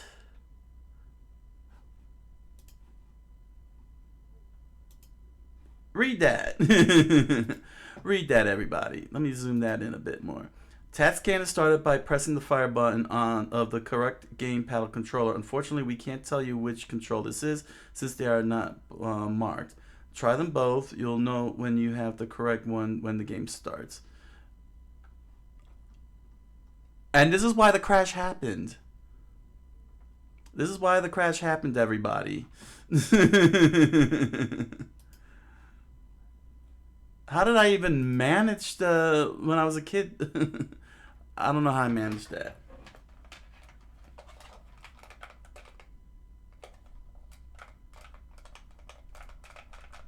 So they don't know which one it is. Let's see, I'm pressing the fire button.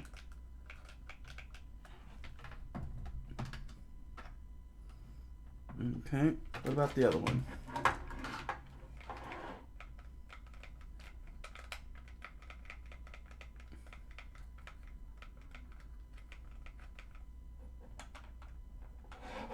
All right, let me try something out here. Let's go to the Vader here.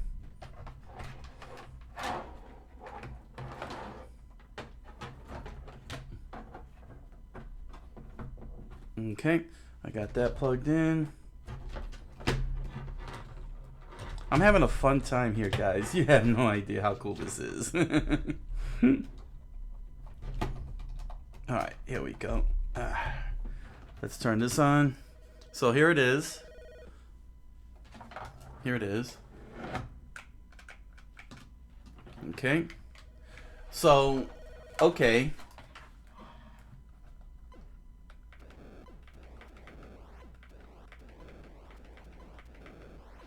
This is weird. I have it running.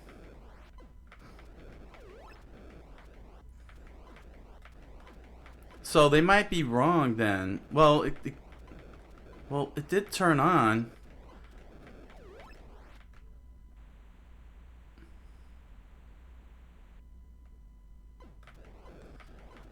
I'm very confused with what's going on. Because I'm not having any problems here on the Vader.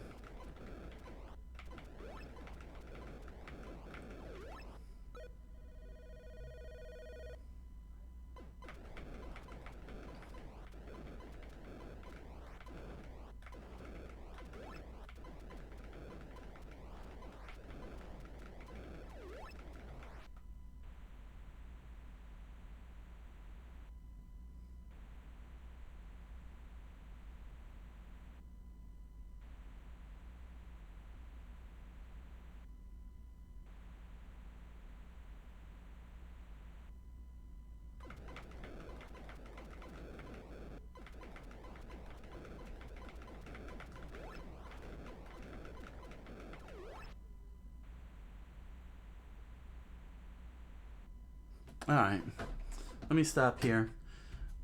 This is weird. This is weird. The paddles work, the game work. So why is this one not working? Why won't it do its job here? Maybe then, well, it's kind of weird because the paddles were working on Demons to Diamond, and it did work a bit on Warlords. Well, Warlords is, well, let's see.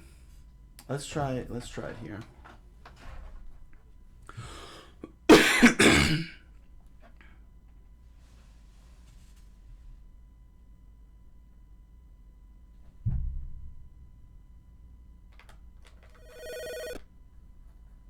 Yeah, it's not responding. I don't understand.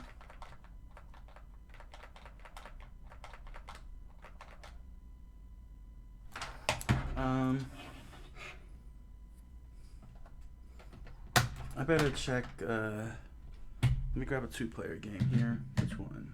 Which was a 2-player game? Was it Joust? You know what? Joust. Hold on. I better make sure the player 2 slot works. There we go. We could sit you right here. Because that's gonna be a problem if the player 2 slot isn't working.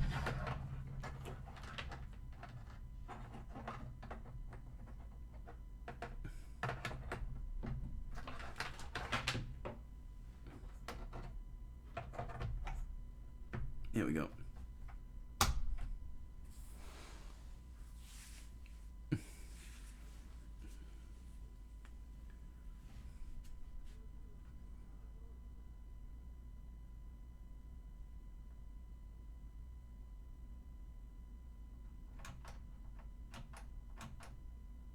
Is this only 1 player? Okay. What about video pinball? Is this a 2-player?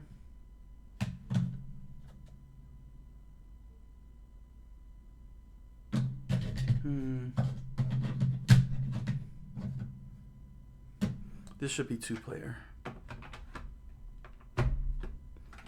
Let's check video pinball. I should be able to set up a 2-player. Actually, I could have gone with Pac-Man. Pac-Man is definitely a 2-player.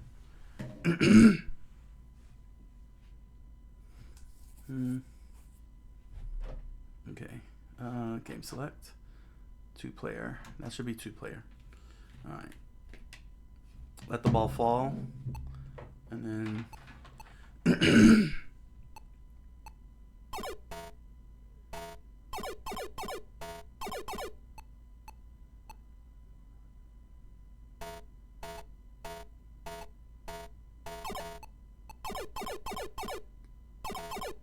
It's gonna take a while for this ball to fall in from player 1.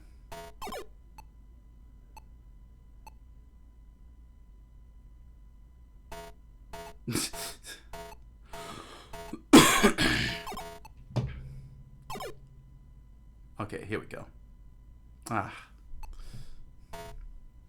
There we go. All right, here's player 2. Okay, so player 2 works. Alright, I can move the joystick side to side, up, down. So, what's wrong with the paddles? They're responding. Why don't they respond on here?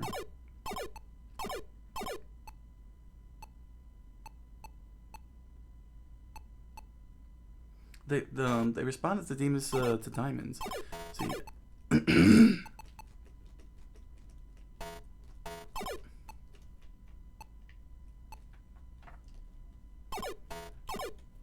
It's very confusing.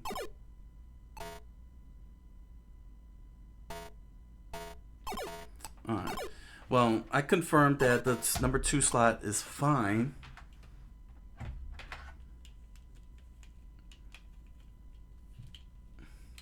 So why doesn't it want to do what it's why isn't it doing what's supposed to do? It worked on the Vader. It worked on the Vader, but it's not working on this. So that means that they could have been wrong about the backwards compatibility, because it doesn't make sense for for them to say TAC-SCAN works, but then again, this is the old paddles. All right. Then again, it is the old paddles, so... Here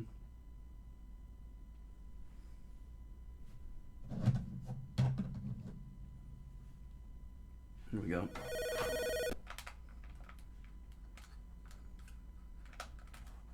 No. What about you? No, it's not.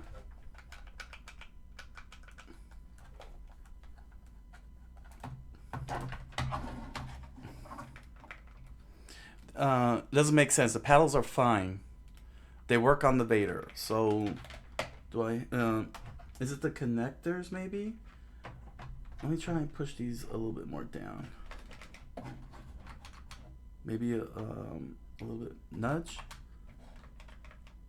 No?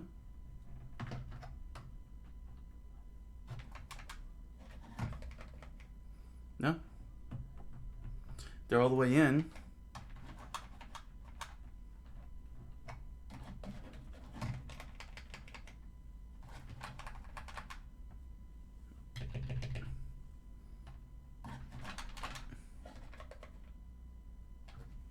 Why do I press both at the same time?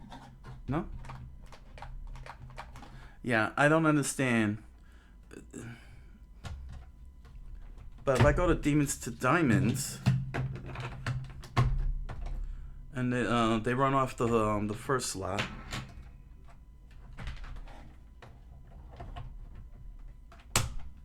I had no problem playing that.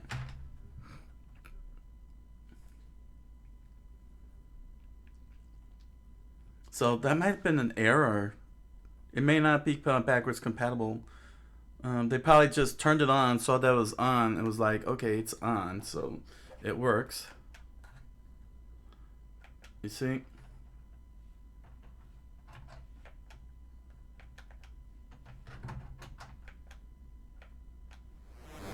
And here's Demons to Diamonds. As you can see, I'm moving it nice and easy.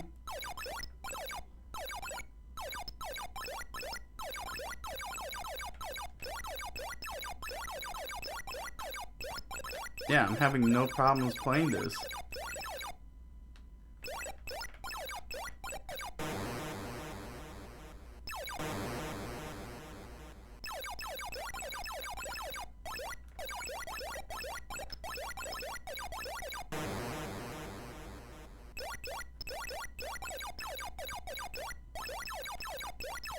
Yeah, no problem. The paddles are fine.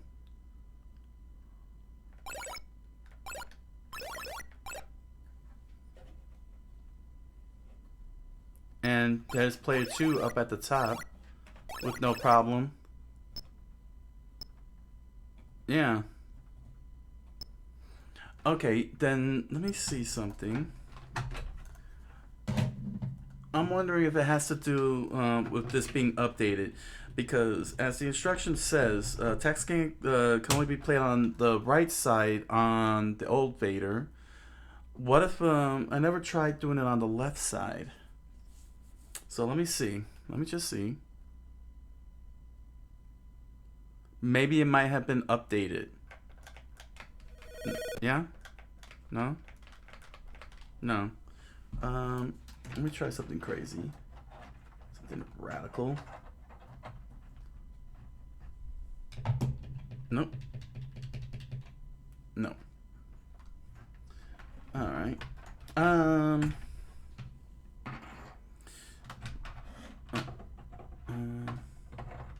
Push down. Yeah. All right. So I guess it really isn't backwards compatible. So here we go. We found the first non-backwards compatible. Probably have to look up and see. It might have been an accidental typo on their part, because they said it was untested. No, they said it was tested and it passed. So I don't know how that was possible. So one of the things, is there anything else I want to check in? Because there's a lot of games here, but I thought I was gonna get through all the games, but I didn't realize I had that many games.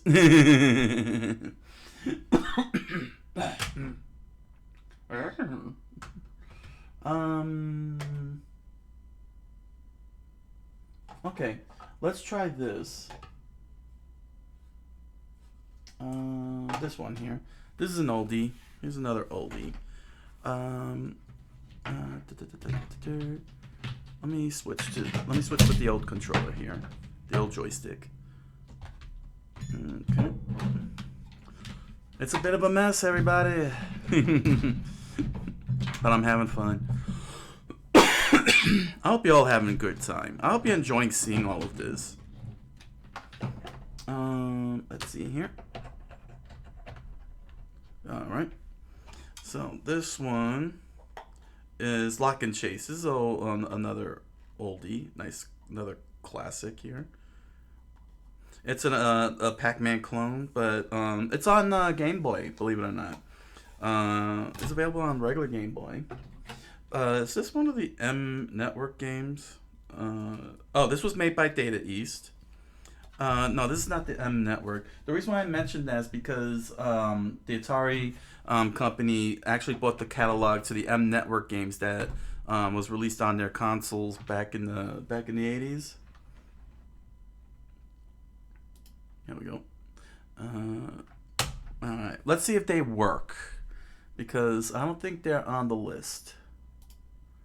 L. Oh, Lock and Chase is on the list. Huh. What do you know?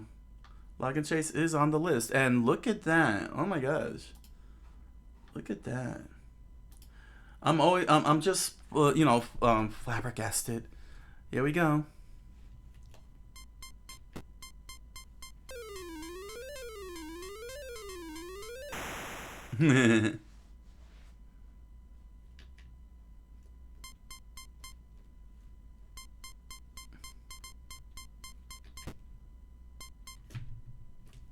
Oh. I was too slow to move down.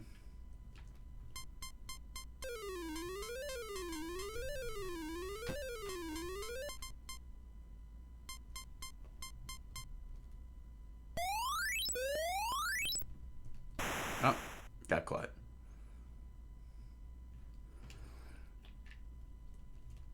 Yeah, this is a pretty old controller. This controller is very old. I have to like really push down hard. Push the down direction really hard just to get it to go down. Whoever was playing this joystick.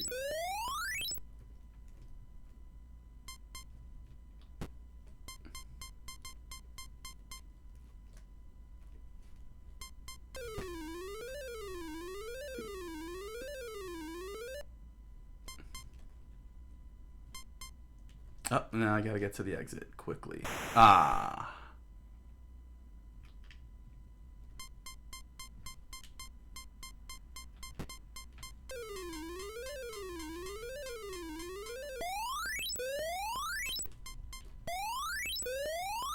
Yeah, it's got the Pac-Man sound when he chomped the ghost in the Atari 2600.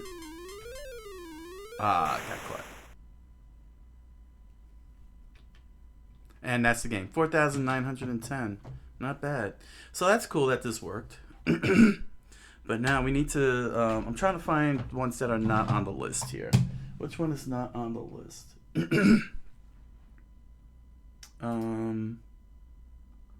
Let's see. Tron Deadly Disc?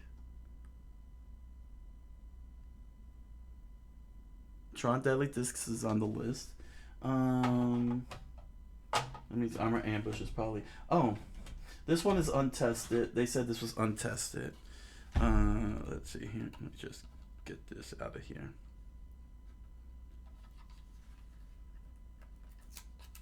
There we go.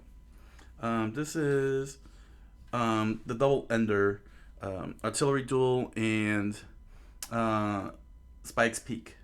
So you could slot on one side or slot on the other side. Let me just do this real quickly, because this was really out in the open.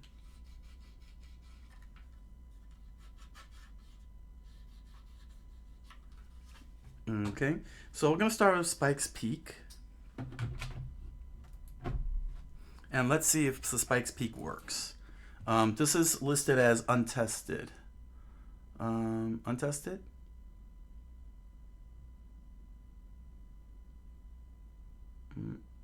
Let's see. It should be under A. Artillery Duel?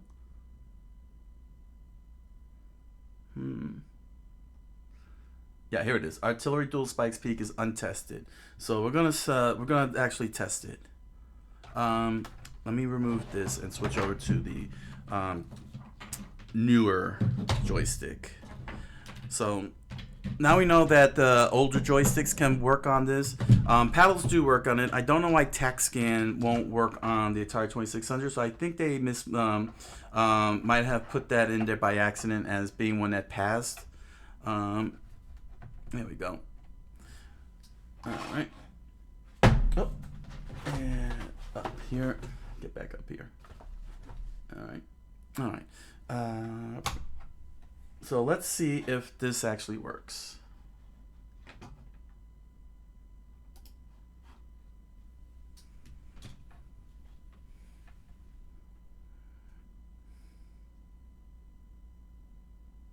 All right, it's on.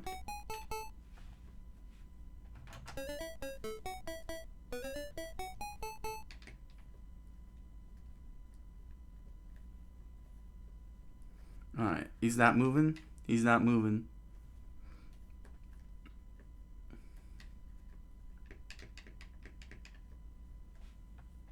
Game select.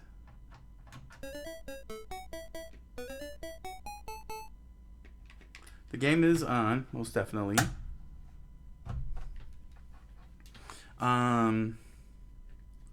He's not moving. All right. So then this is not compatible. I guess it's not backwards compatible. So like I said, it's untested.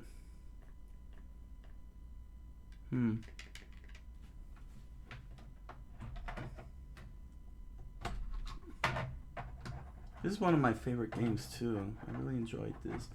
I don't know why I'm putting it on the second side, on the second slot, but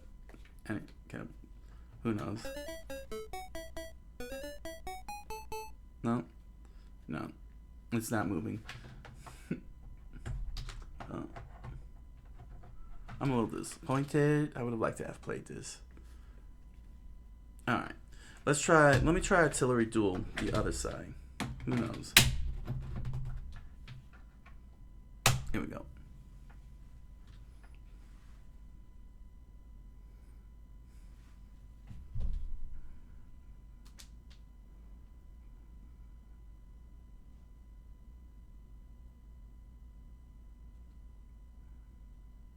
Oh, loading game failed. Oh, loading game failed. Interesting. Let's try one more time. So this is not. So that means it may not be backwards. So that means that it's not backwards compatible. Let's try again. Let's try one more time. Loading game.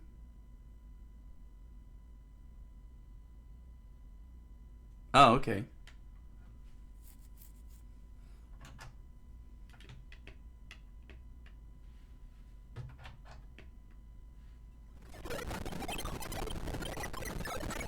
Randomly generated area. I got spotted in a terrible place. Okay, this one works. Wow, okay. Cool. So Artillery Duel works.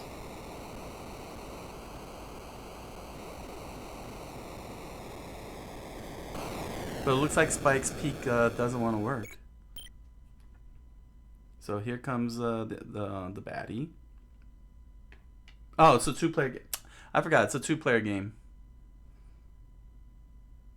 Yeah, I forgot this is set to 2 players. So we just gotta wait a bit. But at least it's confirmed that this works. But there is some loading issues with it. So just wait for this to get done.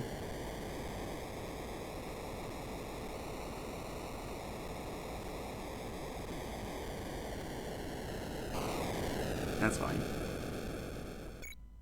Alright. So let me bring this a little lower. There's no wind. Let me try this.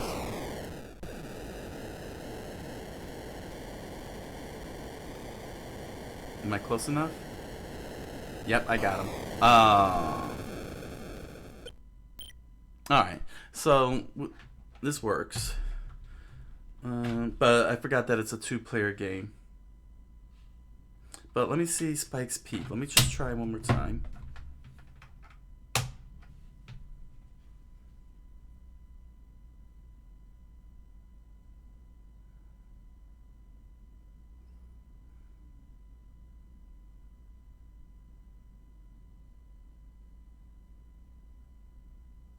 All right.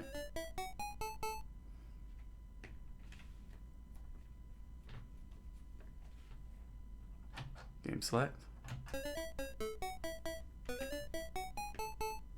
So yeah, it doesn't seem to want to work. This one. Very interesting. Artillery Duel works, but Spike's Peak doesn't want to respond. Well, you know what? I'm going to try a little something different. Alright, I'm going to try a little something different. So, here's a little something interesting that I found out. This is the Sega Master System controller. And it has the same exact... Oh.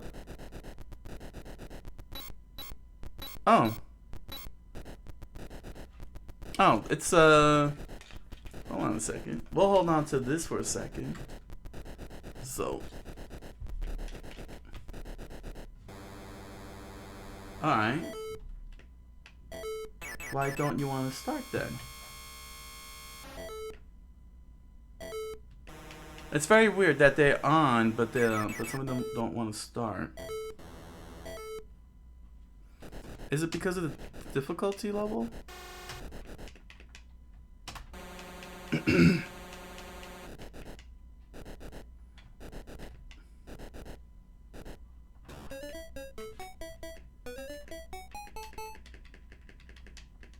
It doesn't want to start up, huh? Alright.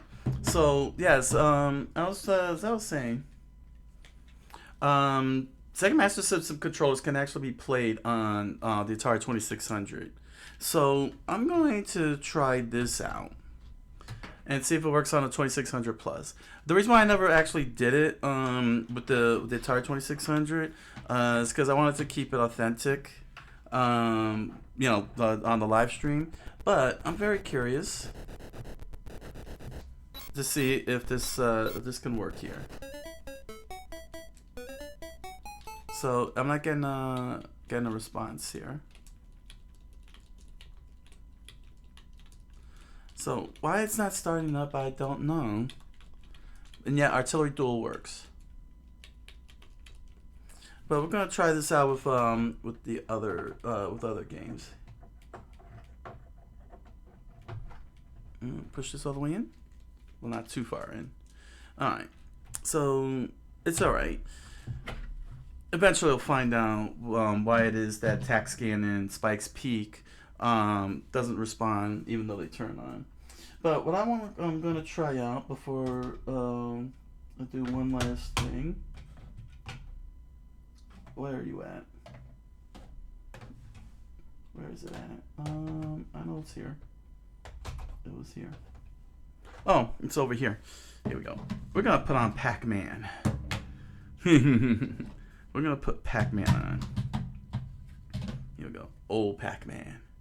The game that, that and E.T., one of two games that wrecked the North American video game industry. And then we're going to do one last look. One more look. Because I didn't see any of the Activision games on the compatibility list, so I'm gonna make sure to take a look at that and close out the night. So we're gonna try with the controller here, the Sega Genesis, the Sega Master System controller. Oh, loading game failed, just like in 1983. Let's get this in again. Is Pac-Man compatible?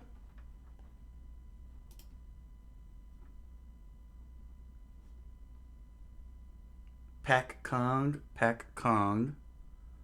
Panda. So Pac-Man is not even on this list here. Interesting. But here it is. It's on.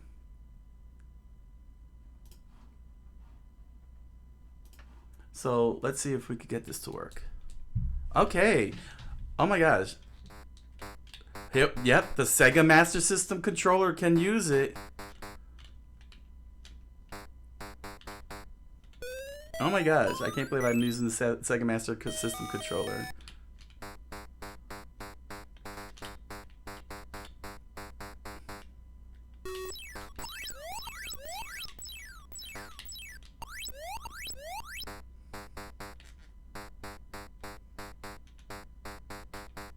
Oh man, this is actually really cool.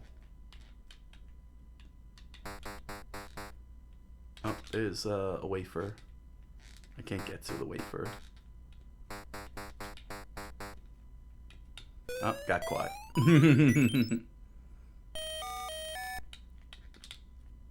But now we know that Pac-Man is backwards compatible. It does have a little loading issue at time. It had one loading issue, but still, it was able to load up with no problem. And now we could confirm that the Sega Master System controller can indeed play on the Atari 2600 Plus. So it's very weird that Spike's Peak and Tac Scan can turn on, but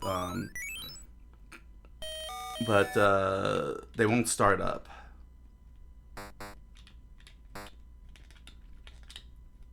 Which I'm very disappointed because I like those games. So yeah, there we go. There we go. Pac-Man, Sega Master System controller works. Let me just spot this up and let's play again.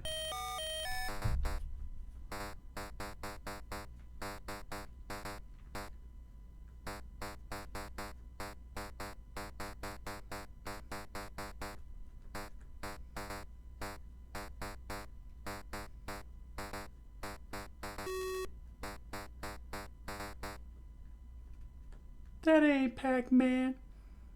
That's Back-Man. Bootleg Pac-Man.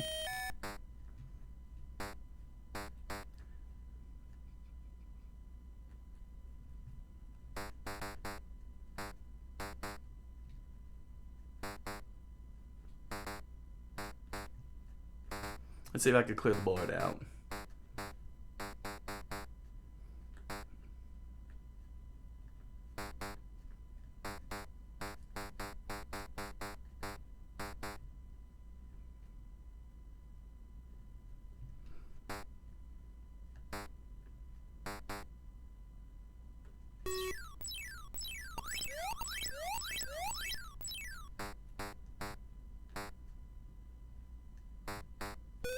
Ah, I got caught.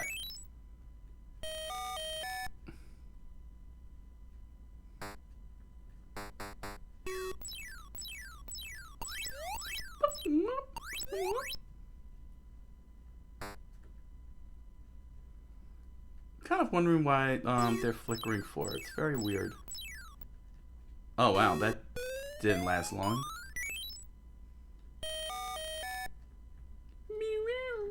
You know what? I probably have it on a high difficulty.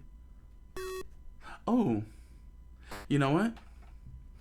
That didn't occur to me. Hold on. Hold on. Let me just check here.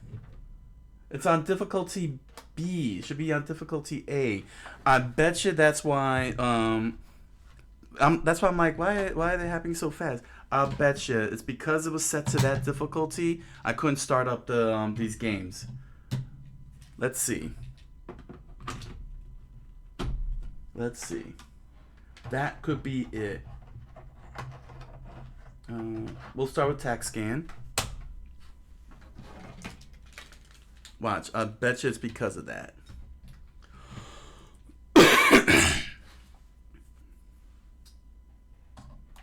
Watch. I'm telling you, it's probably because of that.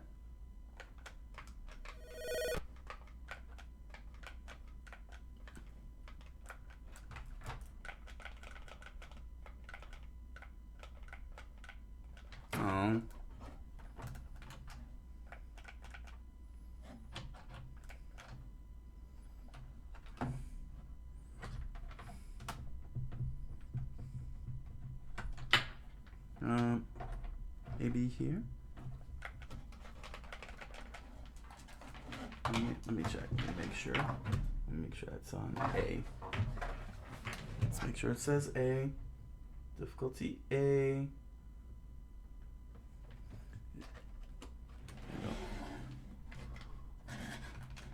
No.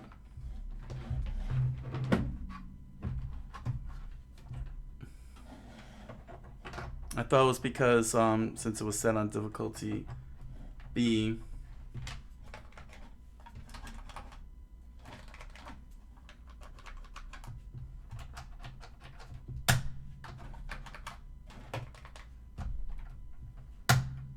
Let me just try one more time. Maybe a little reset. Because that would be disappointing. Wholeheartedly. I would be sad. Yeah, I'm like, why did they not flickering a long time? I'm on easy mode.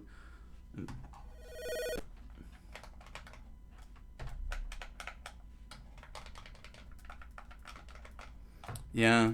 Okay.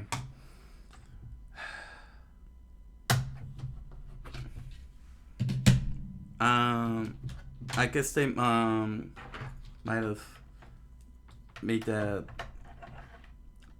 They might have made a mistake on the list there for that. Spike's Peak. Let's see, because I don't have it set to difficulty B.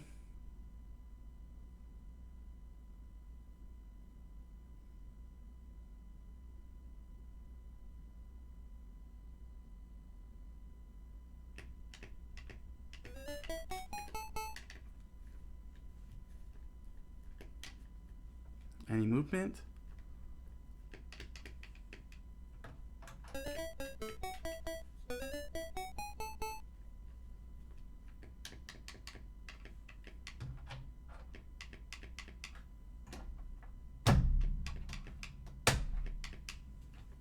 Huh.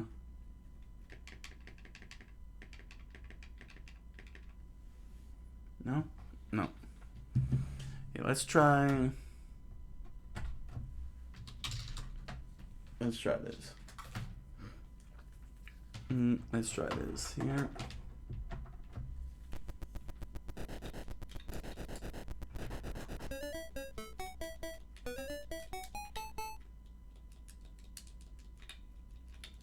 No, no. Not even the Master System controller does it. All right. It was a good try. It just, occurred to, playing Pac-Man, seeing the difficulty, I thought for sure that it was because I had that difficulty set to B. That's why TaxScan wasn't working. But I have no idea why it worked. I guess it's not backwards compatible, and they just made a mistake. Simple enough. All right. I just want to just see here. I just want to check out couple of Activision games. I just need to see if they're on the list here. Star Master is on the list. I'm very curious. What about Kung Fu Master? Yes, Kung Fu Master is also on this list. So it looks like Enduro. Yeah, so Activision games are on the list here. So let's see how these guys pulled it off. I'll take a look at two of these Activision games, and then close out the night. We know that Parker Brothers work. One half of the Double Ender Zonox games can work. Artillery Duel, at least. It's alright. I'll deal with that. So we're gonna start off with Star Master.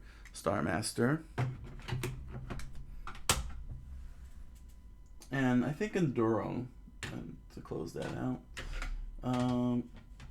Okay. Sorry I couldn't go through all the games, but I didn't realize it had that many games. Loading game failed. I better do this quickly.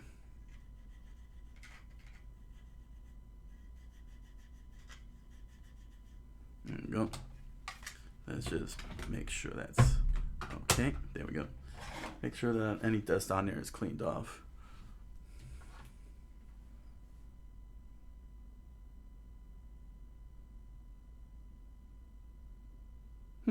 Loading game failed.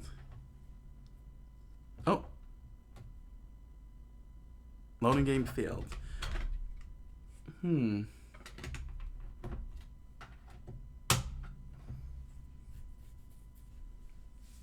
cartridge might be dead.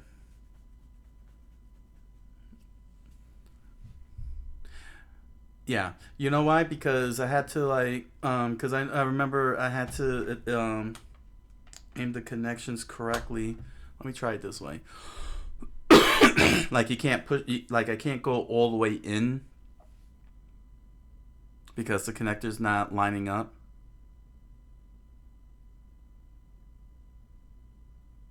Yeah. Yeah, it's failing because it's probably not lining up. Let's try it one more time. Yeah, a lot of Activision. I've been noticing that with Activision cartridges. Not sure why. Let me try. Let's just try one more wipe down here. Go with a more softer brush.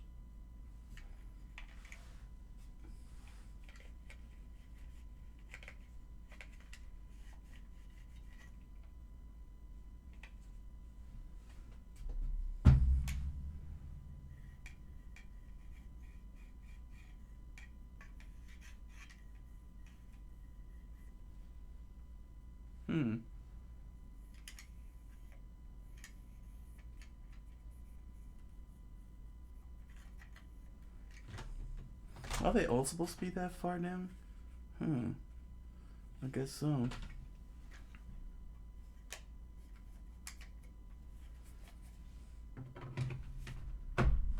Alright, let's try again. See if Star Master starts up.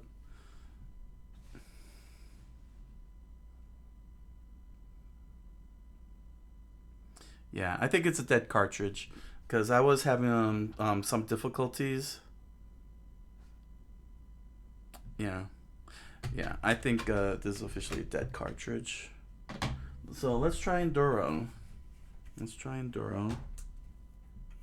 It happens. I mean, they are very old.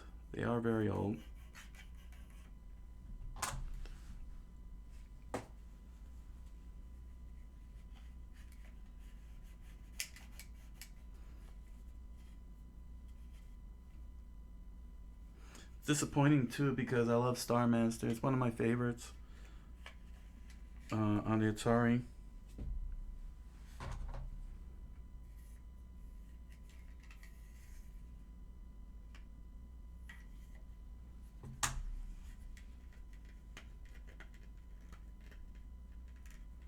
I'll just have to find another cartridge.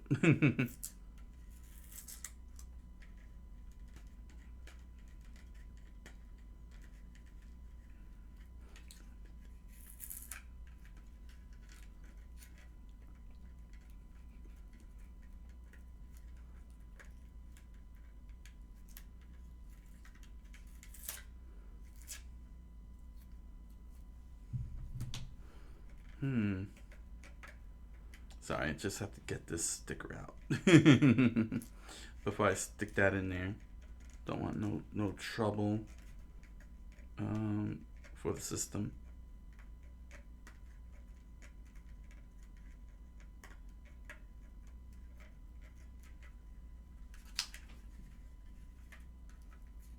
Okay.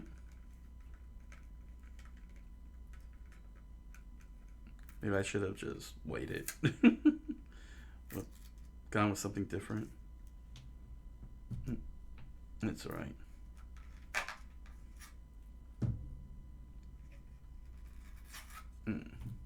Anyway. No, let me just get this out. Try and get as much as I can.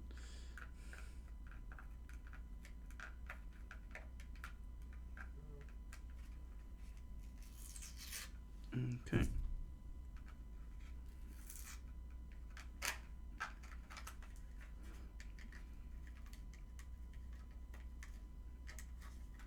All right. Well, I got as much as I could.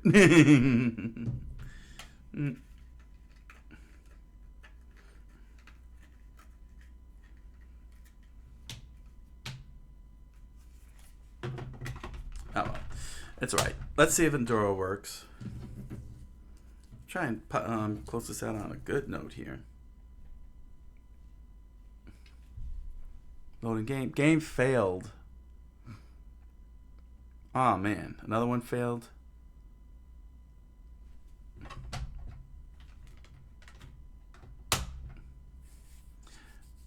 It's got to be the pin connectors. Like they're not lining up properly.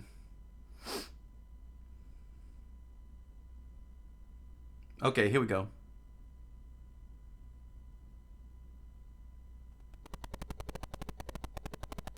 Wow.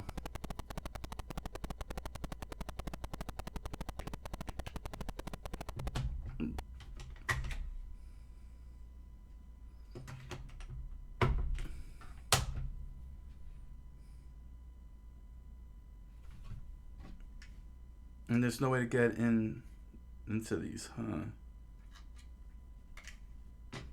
To see if they need to be realigned.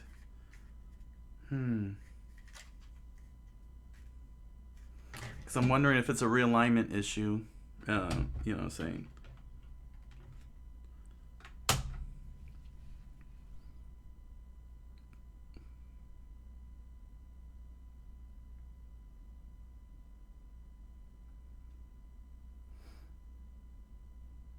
Yeah.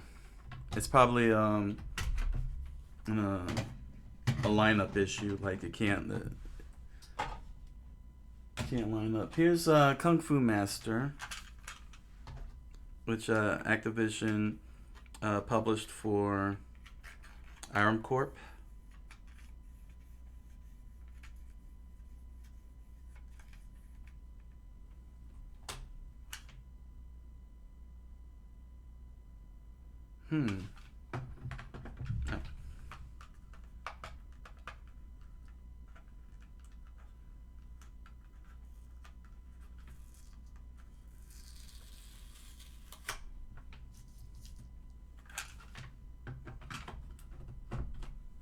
Here we go.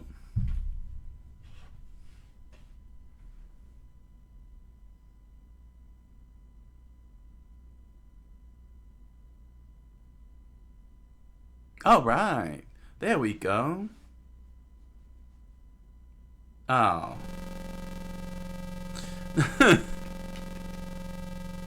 Oh man. Reset? No, it crashed. Wait.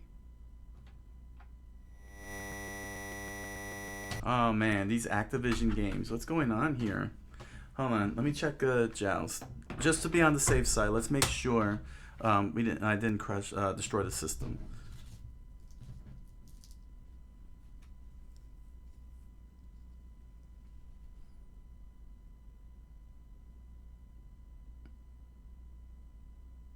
Okay, so I didn't destroy the system. It's the cartridges.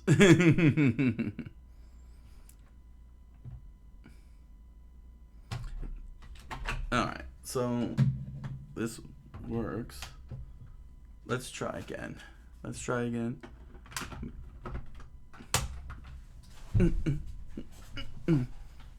Let's see. So, yeah, seems like the Activision games...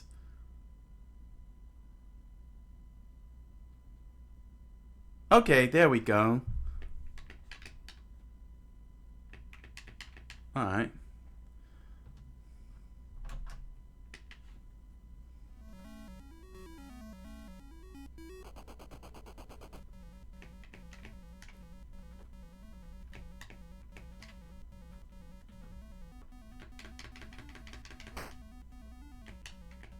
Oh, I see.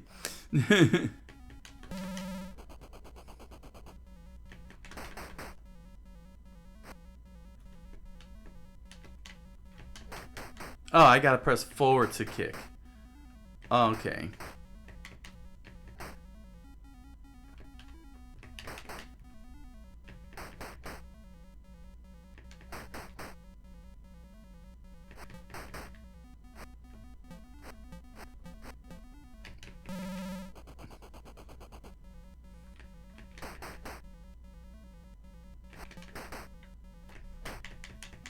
That's weird.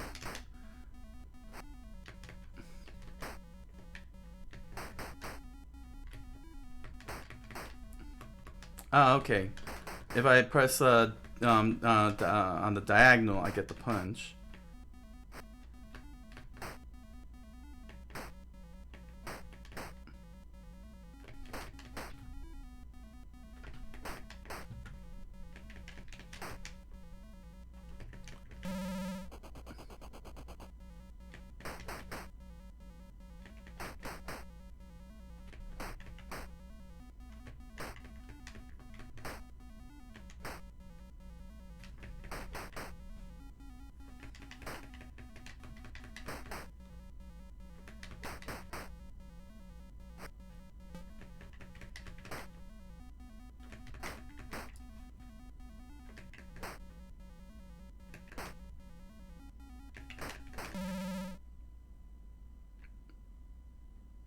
And that's the game.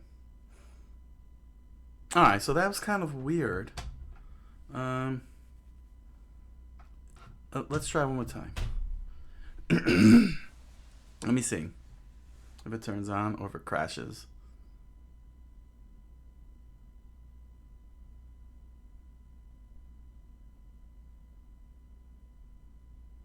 Okay, so it turns on. That's pretty weird. That's pretty weird. Let me try.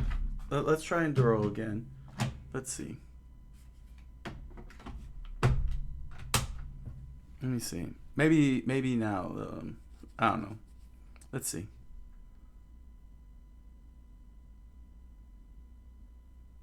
Yeah, it's still giving me a game fail. Well, that's kind of disappointing. Grand Prix. Let me try Grand Prix here.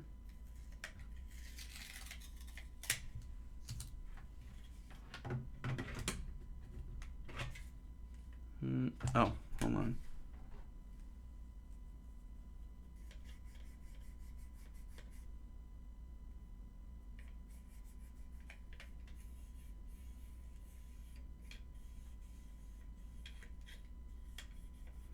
It could be the connectors are like really could be filled with dirt. Now I gotta get I didn't pull out the alcohol because I didn't want to risk spilling it and getting all over and then wrecking everything. But I think a little just getting some of that alcohol and give it that good cleaning there. Okay, so it works. This one works. Yeah, there it is.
Yeah, there we go. All right. All right. So it looks like I think maybe a good cleaning will straighten out a little more thorough cleaning on the contacts. Will straighten out Enduro and Star Master. Don't know why Spike's Peak and Tax Scan won't start up since they load up. But Keystone Capers another time. So yeah, that's it. Oh my gosh, that's it, everybody. We'll stop right here. Like I said, I got tons of Atari 2600 games, so definitely will visit these games, whichever ones work, which is good. My thoughts on the console itself. Well, see for yourself. I really love it. As an old school gamer, a retro gamer, one who has played the Atari since the days of yore. Um, this is like magnificent for me. However, however, it's not for everybody. It's not for everybody. There are plenty of compilations out there, especially on the Switch, like Atari 50, Atari Flashbacks, to get to play Atari games on. So if unless you're like a retro collector, or if you're like me that want to do retro gaming through a console on a live stream, I wouldn't recommend buying it. It's an acquired taste. If you're like really a retro gamer, a retro collector, saying, and then this is right up your alley. This is good. This is good. I don't think the cost 129.99 is good. I think 99.99 at 99.99 is maximum. I think that's appropriate, or less.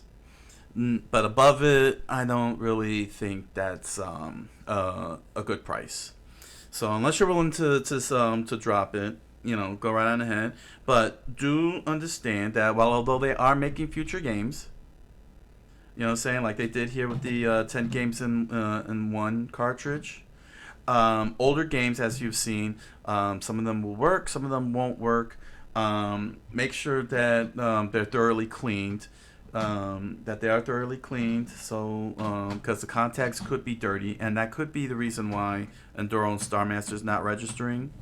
So I gotta really get some of these cartridges thoroughly cleaned. I don't know why TaxScan and Spike's Peak turns on and I can't get a game going, but I can do it on the Vader. That I don't know. And that actually changes a lot of things now. That legitimately changes a lot of things. What I had originally planned. I'll have to wait and see until I can find out what's going on. What else? What else? The quality of life is great. Now I don't have to go through all this setup that I have back here. Anymore. If you haven't seen it, check the last show. You can see what I have set up to get the Vader running on the live stream, running on the stream. But this with the HDMI going through it and the USB-C going through the charger is great. It's great because I don't have to use the RetroTink anymore for the Atari, and I could do retro gaming with a much more clearer and crisper screen. As you can see, and different aspect ratios here, with different aspect ratios. So I'm very happy about it. I'm very happy that I'll be able to get to do live streams and not have to worry about any input lag. I don't have to worry about going through any crazy stuff. So yeah, it's beautiful. It's beautiful, small, compact, straightforward, simple. Yeah. All right. So, that's the Atari 2600 Plus.